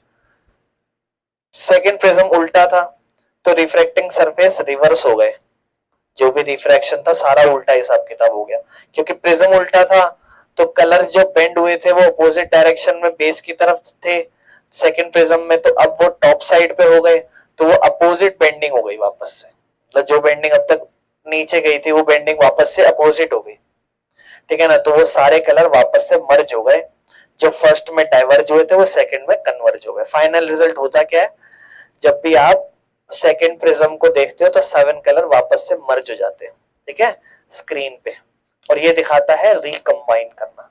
Clear है, कोई दिक्कत तो नहीं है, समझ में आ गया। यहीं से हम समझेंगे रेनबो। इससे अच्छे खासे क्वेश्चन आए हुए हैं पिछले कुछ सालों में, तो ध्यान रखना। रेनबो एक ऐसा नेचुरल सीन जहां पे आप 7 कलर देखते हो, ठीक है ना, आपको आसमान में दिखाई देते हैं, ये भी सनलाइट की डिस्पर्सन से ही बनते हैं, बारिश की बूंदे। और मैंने आपको इसमें बताया था बहुत इंपॉर्टेंट फेनोमेना जो इसको काम लाता है, बताओगे नाम क्या था उसका, बताया था मैंने, याद है किसी को? हाँ, रिफ्रैक्शन होता था, बट वो रिफ्लेक्शन जैसा लगता था, क्या कहलाता था वो, टोटल इंटरनल रिफ्लेक्शन या इंटरनल रिफ्लेक्शन कहलाता था। याद आया थोड़ा सा, सरफेस में जाता था तो नीचे नहीं जाता था, ऊपर ही आ जाता था, पर होता वो क्या ही था, रिफ्लेक्शन ही होता था वो। अच्छा, रेनबो कब आएगा? जब सूरज हो, ठीक है ना, आसमान में, और बारिश भी हो जाए सेम टाइम पे। तो you must have your back to the sun, आपकी बैक होनी चाहिए सन पे, एंड आपके सामने बारिश हो रही हो, अगर आपको रेनबो देखना है तो बारिश हो रही है, जैसे मान लो जिधर भी सन है वो आपके बैक पे होना चाहिए। तो यहाँ है, आप यहाँ हो, व्हाइट लाइट एंटर करेगी बारिश की बूंदों में, तो क्या होगा, सबसे पहले होगा डिस्पर्सन, ठीक है, ये डिस्पर्सन हो रहा है, और यहाँ पे क्या हो रहा है, क्योंकि बारिश की बूंदे हैं तो रिफ्रैक्शन होना चाहिए था, लेकिन यहां हो रहा है इंटरनल रिफ्लेक्शन, समझ पा रहे हो? और ये क्यों हुआ समझेंगे इसको दोबारा से। और फिर तीसरे केस में तो रिफ्रैक्शन ही हुआ और आपकी आंखों में वाह 7 कलर। किस किसने रियल लाइफ में देखा है? देखा है हमने? नहीं देखा आज तक? देखा है आपने? नहीं देखा आपने? देखा है गांव में, शहर में? गांव में देखा है मेरे भाई, कहां पे, दिल्ली में? नहीं देखा, मतलब मैंने बहुत बड़ा तो नहीं देखा ऐसे कि पूरा यूं खिलता हुआ नजर आ जाए, एक आध बार शायद देखा हो, पर वैसे थोड़ा थोड़ा तो देखा है। और आप जब देखोगे ना तो आपको वो कलर महसूस नहीं कर पाओगे, आप गिन नहीं पाओगे कितने कलर है वो, थोड़ा बहुत पर वो हो जाता है ना। चलो खैर, सबसे पहले होता है रिफ्रैक्शन, मतलब लाइट एंटर करी, है ना, फिर रिफ्रैक्शन के बाद होता है भैया डिस्पर्सन। जब आपसे सवाल आए ना तो सबसे पहले रिफ्रैक्शन हो, उसके बाद डिस्पर्सन हो तो ठीक है, नहीं तो पहले आप डिस्पर्सन भी लिख सकते हो कि सबसे पहले तो डिस्पर्सन ही होता है, यानी कि व्हाइट लाइट 7 कलर में स्प्लिट हो जाना, लेकिन उससे पहले तो रिफ्लेक्शन ही हुआ है ना। यानी कि कहने को ये भी कह सकते हो कि एक दूसरे एटमॉस्फेयर से या दूसरे मीडियम से दूसरे मीडियम में लाइट का जाना, तो ये डिस्पर्सन ही कहलाता है। तो सेकंड में क्या हुआ, डिस्पर्सन हुआ, डिस्पर्सन के बाद हुआ टोटल इंटरनल रिफ्लेक्शन। और ये क्या था, आगे दिखा रखा है, ये देखो, जैसे मान लो लाइट ऐसे जा रही है, बेंड अवे होगी, मान लो लाइट थोड़ा सा एंगल चेंज कर दिया, थोड़ा और बेंड अवे हो गई, हो ही नहीं, देखो है। तो इस केस में तो ये नॉर्मल है, ये रेयरर है, ऊपर वाटर है। लेकिन दूसरे केस में आप देखो, एंगल ऑफ रिफ्रैक्शन, यानी कि जो रिफ्रैक्शन का एंगल बना है 90 डिग्री का बन गया। लेकिन तीसरा केस देखो, this is called critical angle. Critical angle ऐसा एंगल जो सबसे छोटा एंगल ऑफ इंसिडेंस, जहां पर लाइट जो है ना मतलब ऐसा एंगल जहां लाइट जो है ना वो बाहर नहीं गई, यहीं पे गिर गई वापस, ठीक है। और ये एंगल, क्रिटिकल एंगल वो होता है जब वो बिल्कुल लास्ट टॉपिक पे थी, या फिर मान लो इसी सरफेस पे आ गई थी, तो क्रिटिकल एंगल सबसे छोटा एंगल जहां पे लाइट रे ट्रेवल करती है बाउंड्री पे, ये बाउंड्री पे, ये क्रिटिकल एंगल था। यानी कि लाइट यहां से गई और यहां तक गई, ये क्रिटिकल एंगल है, 90 डिग्री का एंगल। लेकिन अगर आपका एंगल क्रिटिकल एंगल से बड़ा हो जाए तो, मतलब ये दो सरफेस है, ये वाटर है, ये एयर है, लाइट ऐसे भेजी, ऐसे गई, दिस इज एंगल ऑफ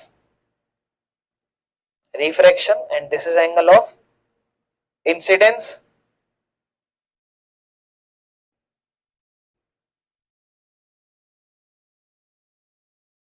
इस केस में यहां पर हुआ सरफेस पे, this is angle of incidence and this is angle of refraction and this is called critical angle, जहां बॉर्डर पे रिफ्रैक्शन हो रहा है। लेकिन अगर एंगल थोड़ा और ऊपर करूं, थोड़ा और ऊपर कर दूं, तो this is called angle of incidence and at this time this is called angle of refraction. और यहां तक मेरा एंगल क्या था, 90 degree, which was critical angle. और अब मेरा इस केस में एंगल क्रिटिकल एंगल से बड़ा हो गया। तो आप बस बोल देना कि एंगल जब भी क्रिटिकल एंगल से बड़ा हो जाए तो लाइट जो है ना वो एयर में गई ही नहीं, वो वापस डेंसर में ही आ गई, और इसी को कहते हैं टोटल इंटरनल रिफ्लेक्शन। ठीक है, कोई दिक्कत तो नहीं है। तो सेम यही सीन होता है, कहता है लाइट जो है ना वो वाटर से हवा में आने की कोशिश कर रही है, पानी की बूंदे हैं, जैसे इस पे गिरी 7 कलर में बटी, तो जितने भी कलर थे ना उसमें लाइट बाहर जाना चाह रही थी, लेकिन एंगल जो है ना वो 48.6 डिग्री क्रिटिकल एंगल से ज्यादा था, तो लाइट बाहर आई नहीं, अंदर ही घूम गई वापस। और अंदर ही बाउंस कहलाता है टोटल इंटरनल रिफ्लेक्शन, यहां से यहां ये टोटल इंटरनल रिफ्लेक्शन। और इसके बाद वापस से लास्ट में क्या होगा, रिफ्रैक्शन। लेकिन क्योंकि लास्ट में तो सिंपल है, लास्ट में लाइट बाहर आ गई, तो 2-3 पॉइंट है। एक पॉइंट जब लाइट एंटर करी तो रिफ्रैक्शन और डिस्पर्जन दोनों हुए, लेकिन जब लाइट बूंद के इस टॉपिक से टकराई तो वो वापस आई, जिसको रिफ्लेक्शन तो नहीं बोल सकते, लेकिन आप बोलोगे internal reflection, total internal reflection, और लास्ट में फिर बाहर ही आएगी तो उसे कहेंगे रिफ्रैक्शन। कोई दिक्कत तो नहीं है, समझ में आ गया। अब समझ में आ गया किसी को रेनबो कैसे बनती है मेरे भाई आयुष, आ गया समझ में। बताओ आप क्या क्या स्टेप होते हैं, चलो आप नहीं, आप बताओ।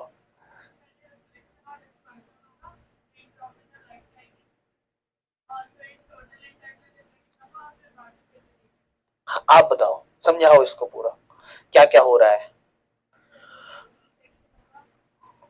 अच्छे से बताओ। कि सनलाइट आ रही है, सनलाइट एंटर कर रही है रेन ड्रॉप पे सबसे पहले रिफ्लेक्शन रिफ्रैक्शन हो रहा है, फिर डिस्पर्जन हो रहा है, साथ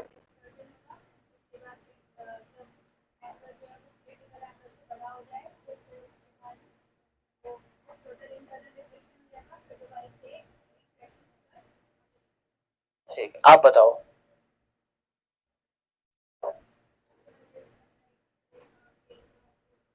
हाँ हाँ,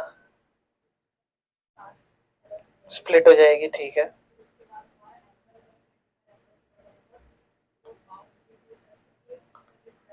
इंटरनल रिफ्लेक्शन हो जाएगा, बहुत बढ़िया। ठीक, तुम बताओ मेरे भाई।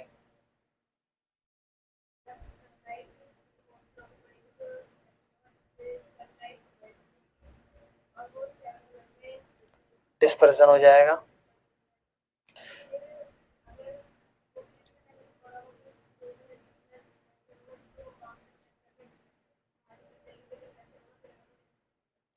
ठीक है। ये था मेरे भाइयों रेनबो।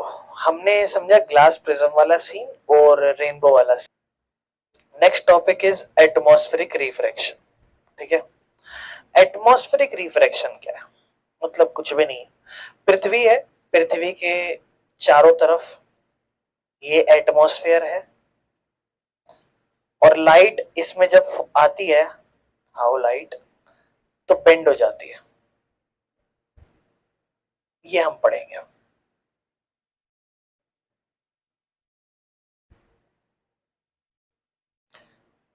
ऐसा क्यों होता है? क्योंकि एटमॉस्फेयर भी लेयर से बना हुआ है एयर की, और ये लेयर तो अलग अलग डेंसिटीज की है। जितनी ज्यादा ठंडी एयर है वो डेंसर है, जितनी गर्म एयर है वो रेयरर है, या डेंसर भी हो सकती है।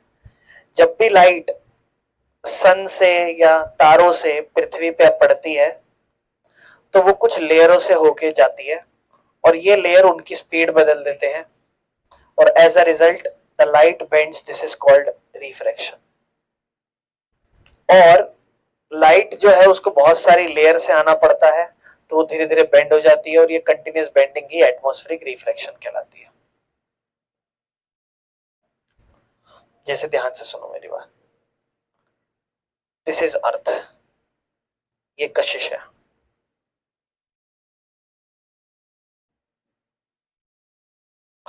और यहां पर आसमान में इन्होंने क्या देखा? तारा।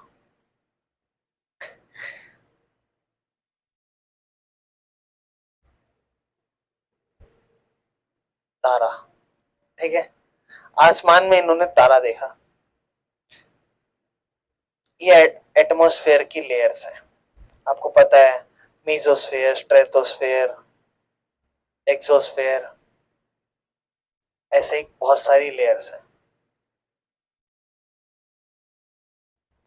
डिफरेंट डिफरेंट लेयर, ठीक है। तारा यहाँ है, पहली लेयर में आया, रेयरर से डेंसर, जितना नीचे आएगा गरम गरम हवा होती जाएगी, थोड़ा सा बेंड कर जाएगा, थोड़ा और नीचे, थोड़ा और बेंड, थोड़ा और नीचे, सही से बनाते हैं, ऐसे आ रहा है, थोड़ा बेंड हो गया हल्का सा, फिर थोड़ा एटमॉस्फेयर से और बेंड हुआ नॉर्मल। रेयर से डेंसर आता है तो नॉर्मल की तरफ बेंड होता है ना, ये नॉर्मल रहा होगा, बेंड हो गया, थोड़ा और बेंड हो गया, थोड़ा और बेंड हो गया, थोड़ा और बेंड हो गया।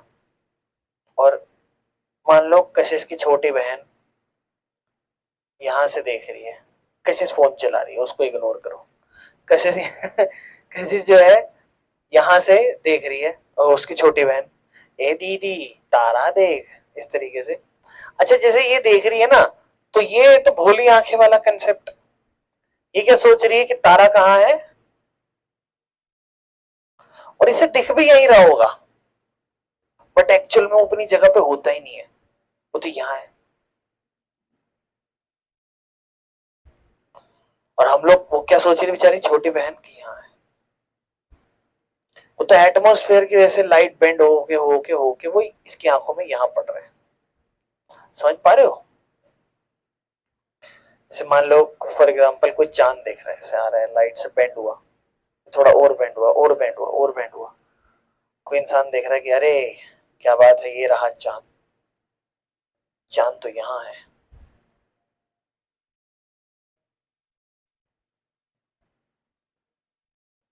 समझ पा रहे हो? ये एटमॉस्फेरिक डिफ्रैक्शन कहलाता है, एटमॉस्फेरिक रिफ्रैक्शन, ठीक है ना। ये कहलाता है एटमॉस्फेरिक रिफ्लेक्शन। पहला है, तारे टिमटिमाते क्यों हैं? तारे हमसे बहुत दूर हैं, है ना।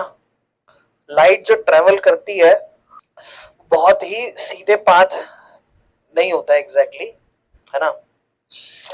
लाइट एंटर करती है जब अर्थ के एटमॉस्फेयर में, तो एटमॉस्फेयर बहुत सारी परतों से बना हुआ है, कुछ गर्म परतें, कुछ ठंडी परत हवा की, कुछ कम घनेपन की, कुछ ज्यादा घनेपन की, तो वो लगातार उनकी डेंसिटी चेंज होती है।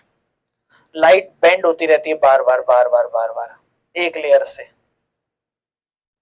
और उसका बेंड होना ही रिफ्रैक्शन कहलाता है। लेकिन लाइट जो है वो सिर्फ एक डायरेक्शन में बेंड नहीं होती, सेम अमाउंट में बार बार बेंड हो रही होती है। बिकॉज जो एयर है, एयर की लेयर वो हमेशा मूव कर रही है और मिक्स हो रही है एक दूसरे से, टेम्परेचर बदलता है, रास्ता बदलता है और हर मोमेंट पे हवा चेंज हो रही है। इससे एक हल्का सा लाइट शिफ्ट आ जाता है जो आपकी आंखों में ट्रेवल होता है, और वो स्मूथ ट्रेवल नहीं करता स्ट्रेट लाइन के तौर पर। तो आपकी आंखें कैसे देखती हैं? आपकी आंखें जब भी बेंडिंग देखती है तो वो ज्यादा लाइटें, जैसे मान लो when the bending sends more light towards your eye, तो स्टार ज्यादा ब्राइटर दिखता है। और जब बेंडिंग थोड़ी सी स्लाइड चेंज हो जाती है आपकी आंखों से तो थोड़ा कम चमका हुआ दिखता है, डिसअपियर हो जाता है कुछ समय के लिए। समटाइम्स ज्यादा लाइट पहुंच पाती है, कभी कम लाइट, इसी को हम सोचते हैं कि तारा टिमटिमा रहा है।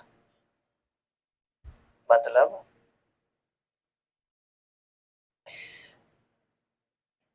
ये तारा है,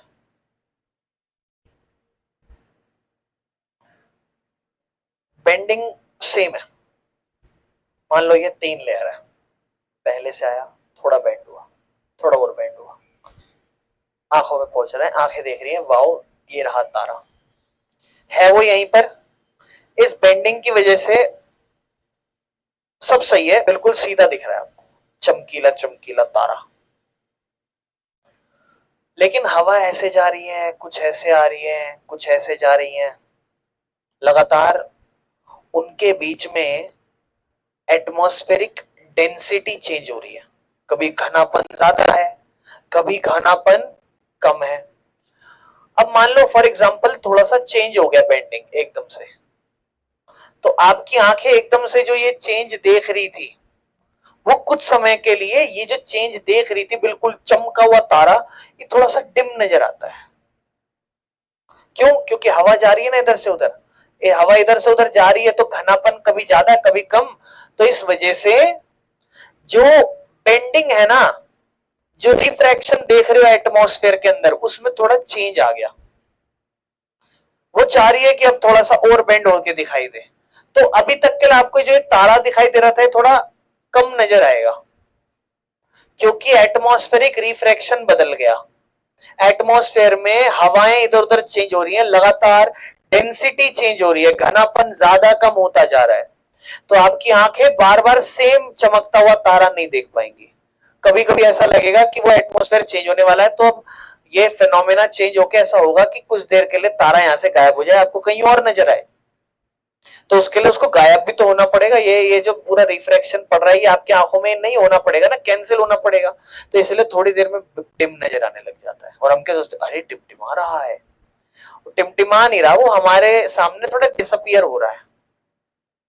कोई दिक्कत तो नहीं है? समझ रहे हो? क्लियर है? लेकिन प्लैनेट्स नहीं चमकते, समझ रहे हो? दोबारा ध्यान से समझते हैं। हमारा टॉपिक था कि प्लैनेट क्यों नहीं टिमटिमाते। जैसे हमने देखा स्टार टिमटिमाते हुए आते हैं, तो स्टार में एक फर्क है, वो एक बहुत दूर से आ रहा है और एक छोटा सा टाइनी पॉइंट है। प्लैनेट थोड़ा सा, पहली बात, हमसे पास है एज कंपेयर टू स्टार। और दूसरी चीज कि प्लैनेट में ना बहुत सारे टाइनी पॉइंट से लाइट आ रही है, एक अकेले पॉइंट से नहीं आ रही, बहुत सारे टाइनी पॉइंट से आ रही। स्टार में सिर्फ एक टाइनी पॉइंट से लाइट आ रही थी, लेकिन यहाँ पर ऐसा नहीं है, यहाँ पे बहुत सारे सोर्स है। तो यहाँ क्या होता है, लाइट एक सोर्स से आ रही है, एटमॉस्फेयर की रिफ्रैक्शन से चेंज हो जाती है।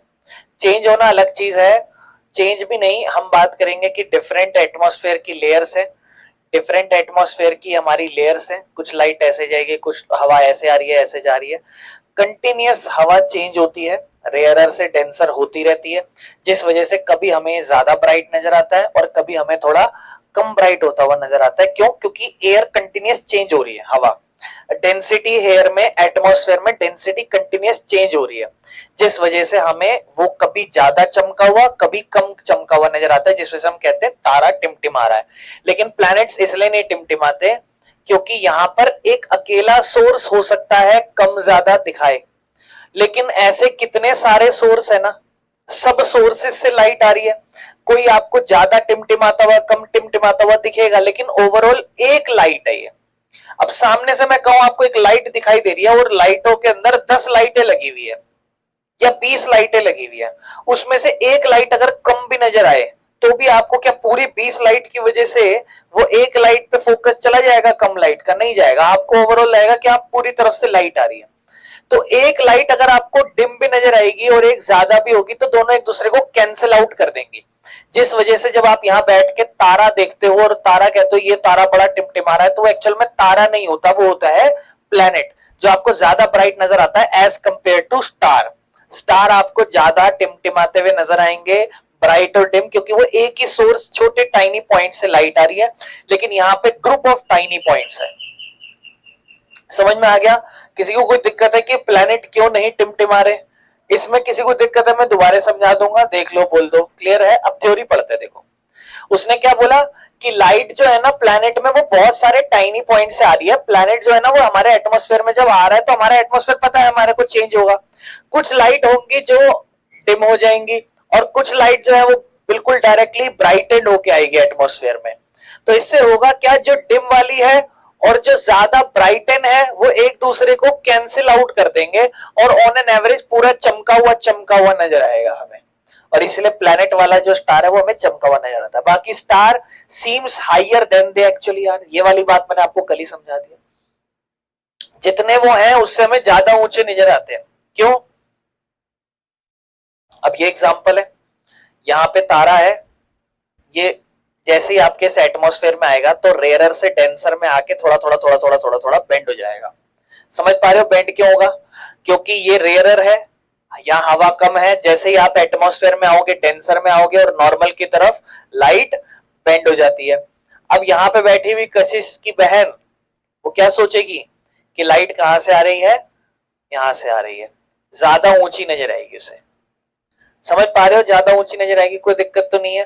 तो इसीलिए आपको सवाल है कि भैया ये क्यों ज्यादा ऊंचा नजर आता है, तो इसलिए क्योंकि अर्थ का एटमॉस्फेयर इस लाइट को बेंड करा देता है ना, बेंड करा देता है, और रिफ्रैक्शन की वजह से होता है। क्यों? क्योंकि एयर जो है ना वो जैसे जैसे आप नीचे आ रहे हो तो ये वाला जो एटमॉस्फेयर है ना थोड़ा डेंसर है, तो लाइट बेंड हो जाती है, ठीक है ना। और जैसे ही जो स्टार है लाइट का वो ट्रेवल करता है धीरे धीरे नीचे, तो एयर डेंसर हो जाती है तो ज्यादा से ज्यादा बेंड करता है। और आपकी आंखें तो भोली है, वो सोचती है कि सीधे लाइट आ रही है, तो वो तो बिल्कुल सीधा देखने की कोशिश करती है कि लाइट तो यहां से आ रही है, ठीक है ना। और आपका ब्रेन ट्रेस करता है बिल्कुल स्ट्रेट लाइन में, जिसको वो दिखाता है कि लाइट यहां से नहीं, यहां से स्ट्रेट बहुत ऊंचे सोर्स से आ रही है, इसीलिए स्टार अपनी एक्चुअल पोजीशन से हायर नजर आते हैं। कोई दिक्कत है इस पार्ट में किसी को? नेक्स्ट, इसे कहते हैं एक्चुअल पोजीशन और अपेरेंट पोजीशन। ये वाली हमारी अपेरेंट है और ये एक्चुअल पोजीशन है, ठीक है। एक्चुअल पोजीशन थोड़ी लोअर दिखाई देती है, और अपेरेंट पोजीशन बिकॉज ऑफ हमारी आईज जो ट्रेस करती है लाइट को, एक बेंड लाइन को स्ट्रेट ट्रेस करती है, तो वो इसलिए ज्यादा ऊंचा नजर आता है, ठीक है। चलो बाकी why does this happen when more near the horizon, मतलब जब आप पृथ्वी को ऐसे देखोगे ना इस तरीके से, तो इसमें ज्यादा फर्क नजर आता है। ये ओरिजन है ना, यहाँ ज्यादा फर्क नजर आता है। क्यों? क्योंकि इस टाइम पे थोड़ा सा अर्थ जो सन जो है ना वो हमसे थोड़ा दूर होता है ना, इस पोजीशन में थोड़ा पास होता है, इसमें कितना दूर है ना, समझ पा रहे हो? तो क्या होता है अब इसको भी समझ लेते हैं। जब तारा होरिजन अर्थ की जो लाइन है इस तरीके से ये वाली इसके पास होता है, तो स्काई जो है ना वो थोड़ा सा दूर नजर हो जाता है, बिकॉज लाइट को ट्रेवल करना पड़ता है ज्यादा लेयर के साथ, तो ज्यादा बेंडिंग होगी, इसलिए उस केस में ज्यादा फर्क नजर आता है। जितना ऊपर होगा उतना कम है, जितना होरिजन धीरे धीरे धीरे धीरे धीरे धीरे धीरे धीरे साइड वाले एंगल से दिखेंगे इस तरफ, तो वो ज्यादा दूर होगा। समझ पा रहे हो? उसको ज्यादा लेयर्स ट्रेवल करनी पड़ेगी, और ज्यादा लेयर ट्रेवल करनी पड़ेगी तो बेंडिंग ज्यादा होगी, और इस वजह से उसकी जो पोजीशन में डिफरेंस है वो उस केस में ज्यादा आएगा। तो ये फर्क जानना कि होरिजन, होराइजन समझ लो, या होरिजन जिस किसके पास ज्यादा, उसमें नियर होराइजन के पास ही ज्यादा क्यों होता है ऐसा, ठीक है ना। क्योंकि ज्यादा जो दूर होती है पोजीशन तो ज्यादा ट्रेवल करना पड़ता है, तो ज्यादा एटमॉस्फेयर में ट्रेवल करोगे ज्यादा बेंडिंग होगी। और इसी से आपको ये चीज समझ में आती है कि आपका सनराइज हुआ नहीं होता लेकिन आपको 2 मिनट पहले दिख जाता है। सूरज आता नहीं है लेकिन आपको 2 मिनट पहले दिख जाता है। सूरज चला जाता है लेकिन फिर भी आपको 2 मिनट बाद तक दिखाई देता है। ये समझते हैं ऐसा क्यों? This is your earth, this is you कशिश, ये है, यहां है सन, ठीक है, एटमॉस्फेयर की लेयर है, सीधा जाएगी सीधा जाएगी, वो बेंड करेगी ना थोड़ा सा, मैं एंगल थोड़ा सा ठीक से नहीं बना पा रहा, इस तरीके से ऐसे जाएगी ऐसे जाएगी, बेंड कर जाएगी बेंड कर जाएगी कर जाएगी, आपकी भोली आंखें क्या ट्रेस करेगी, सूरज बाबू यहां आ चुके हैं, पर सूरज बाबू तो यहां है, 2 मिनट का फर्क है यहाँ, समझ रहे हो, और आपकी आंखें सोचेंगी कि सूरज बाबू तो यहाँ है, हमारी आंखों के हिसाब से आ चुके हैं, मगर वो 2 मिनट बाद आएंगे असल में तो। अब जाने की बात कर लेते हैं, कशिश, सूरज बाबू यहां चले गए, ये एटमॉस्फेयर की लेयर्स है, ऐसे पड़ रही हैं यहाँ पे, सूरज बाबू अभी नहीं गए हैं जबकि वो तो जा चुके हैं, 2 मिनट का फर्क, समझ पा रहे हो, किसी को समझ में नहीं आई तो बताओ, ये बात क्लियर है ना, एडवांस सनराइज, क्योंकि होराइजन से नीचे था, ये आपका अर्थ था, और ये होराइजन लेवल इससे नीचे था सन, तो नीचे था, तो लाइट जैसे ही एंटर करती है एटमॉस्फेयर में, वो बेंड होके, मतलब जैसे लाइट एटमॉस्फेयर में बेंड करेगी तो वो बेंड होने लग जाएगा, बेंड होके ऐसा लगेगा कि वो यहाँ है, ठीक है, क्लियर है, पढ़ लेना अच्छे से इसको, your eye sees in a straight line, आपकी आंखें तो बिल्कुल सीधी देखेगी ना उसे, जबकि है तो सन यहाँ, वो तो यहाँ से आके ऐसे बेंड हुआ और आपकी आंखें देख रही है, ओ सूरज यहाँ है, ठीक है, ये देखो एक्चुअल पोजीशन, लाइट ऐसे आई, ऐसे आपके एनवायरनमेंट में बेंड करी और आपको कहां नजर आ रही है, यहाँ, और ये सब क्यों हुआ, atmospheric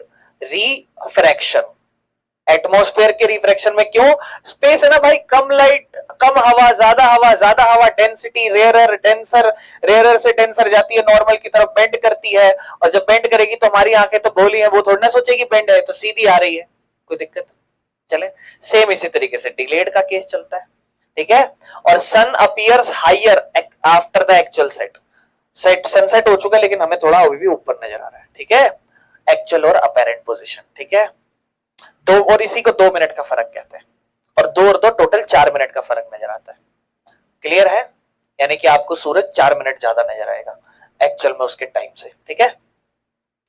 the next important topic is scattering of light, मैंने आपको बोला था ना 2 टॉपिक होते हैं, और मैं कल एक क्वेश्चन भी आ रखा था स्कैटरिंग का, इसलिए मैंने कहा अभी रहने तो स्कैटरिंग करा नहीं है, तो हम एक पढ़े हैं dispersion of light, when a white light split into 7 color, that is a scattering of light, oh sorry, dispersion of light, but scattering क्या है, जब भी सनलाइट छोटे छोटे टाइनी पार्टिकल जैसे डस्ट, गैस के मॉलिक्यूल या वाटर की ड्रॉपलेट्स एटमॉस्फेयर में इनसे टकराती है तो वो स्प्रेड हो जाती है अलग अलग डायरेक्शंस में, मतलब कुछ भी नहीं है, टिंडल इफेक्ट सुना होगा 9th क्लास में, टिंडल इफेक्ट क्या था, एक गिलास था, यहाँ पार्टिकल्स थे कुछ, है ना, लाइट इनसे टकराती है पार्टिकल से तो थोड़ा डिस्ट्रैक्ट हो जाती थी, है ना, होता था नहीं होता था, और थोड़े से ज्यादा इतनी सी लाइट इसमें से पास होती थी, ज्यादा जगह घेरती थी, क्या यहाँ पर क्या हो रहा है, यहाँ स्कैटरिंग हो रहा है, और यहाँ कोई व्हाइट लाइट 7 कलर्स में नहीं बन रही, this is called scattering, because of particles disturb कर रहे हैं तो लाइट थोड़ा फैल रही है,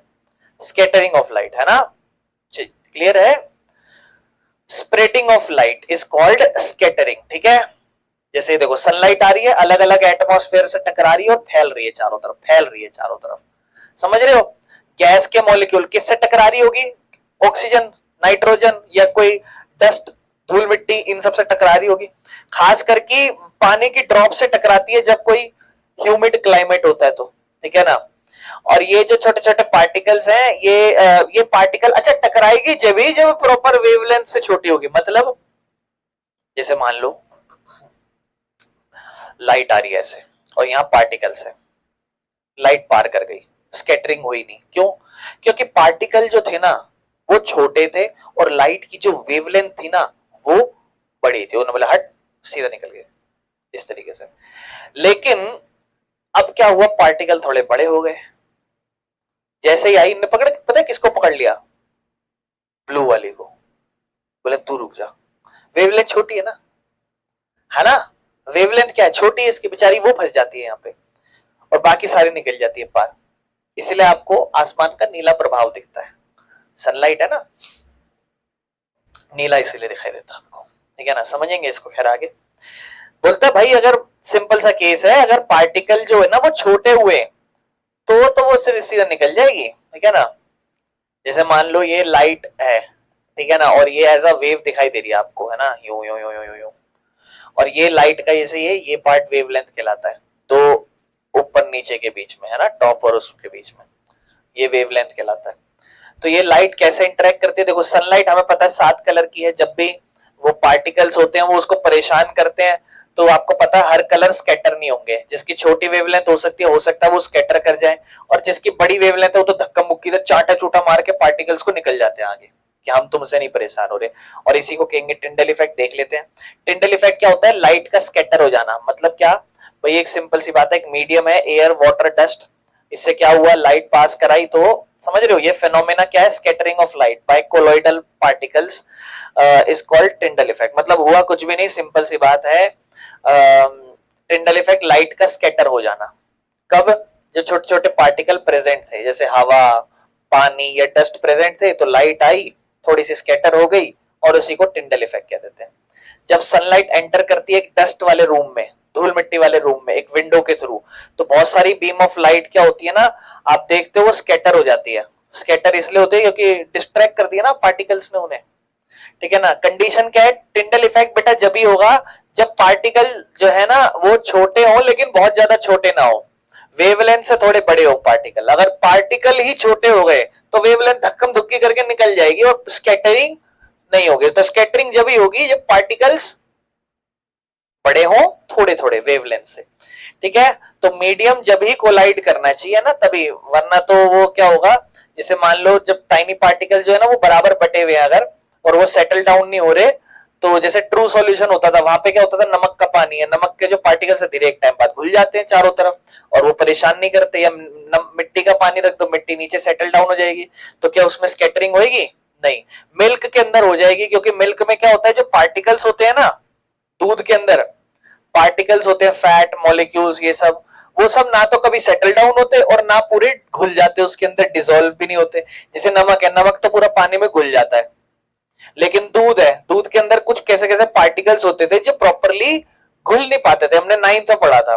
और जैसे मिट्टी हो गई, तो मिट्टी एक टाइम बाद क्या घुल जाती है पानी में, नहीं, लेकिन सेटल डाउन हो जाती है, तो स्कैटरिंग नहीं होने देंगे ना, लेकिन मिल्क जैसा स्कैटरिंग कर देगा, ठीक है ना। ये क्यों होता है, तो भैया सनलाइट जो है ना वो एक्चुअली 7 कलर से बनी है, ब्लू वाले का छोटा वेवलेंथ है, रेड वाले का बड़ा वेवलेंथ है, तो छोटी वाली वेवलेंथ स्कैटर ज्यादा हो जाती है, ठीक है ना।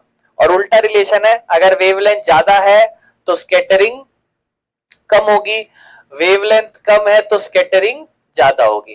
बाकी ब्लू लाइट ज्यादा स्कैटर की होती है, उसका सिंपल सी बात है भाई, जैसे टाइनी पार्टिकल नाइट्रोजन ऑक्सीजन उठा लो, ये छोटे हैं, ठीक है ना, और ये राइट साइज के हैं, जैसे कि छोटी वेवलेंथ जैसे ब्लू वायलेट ना, ये उनको थोड़ा सा स्कैटर कर देते हैं, कौन, नाइट्रोजन ऑक्सीजन। लेकिन रेड ऑरेंज की बात करोगे उनकी वेवलेंथ बड़ी है, वो धक्कम धुक्की करके पिट्टी विट्टी करके भाग जाते हैं वो, ठीक है ना।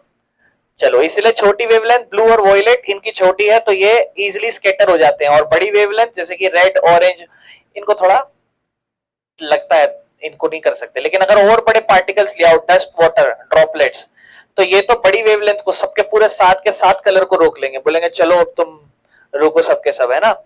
बाकी very tiny particle nitrogen oxygen के होंगे, तो उनकी वेवलेंथ जो होगी ना वो थोड़ी सी छोटी होगी पार्टिकल से, तो इसलिए उन्हें सिर्फ ब्लू इन सब कलर को रोक लेगी वो, ठीक है।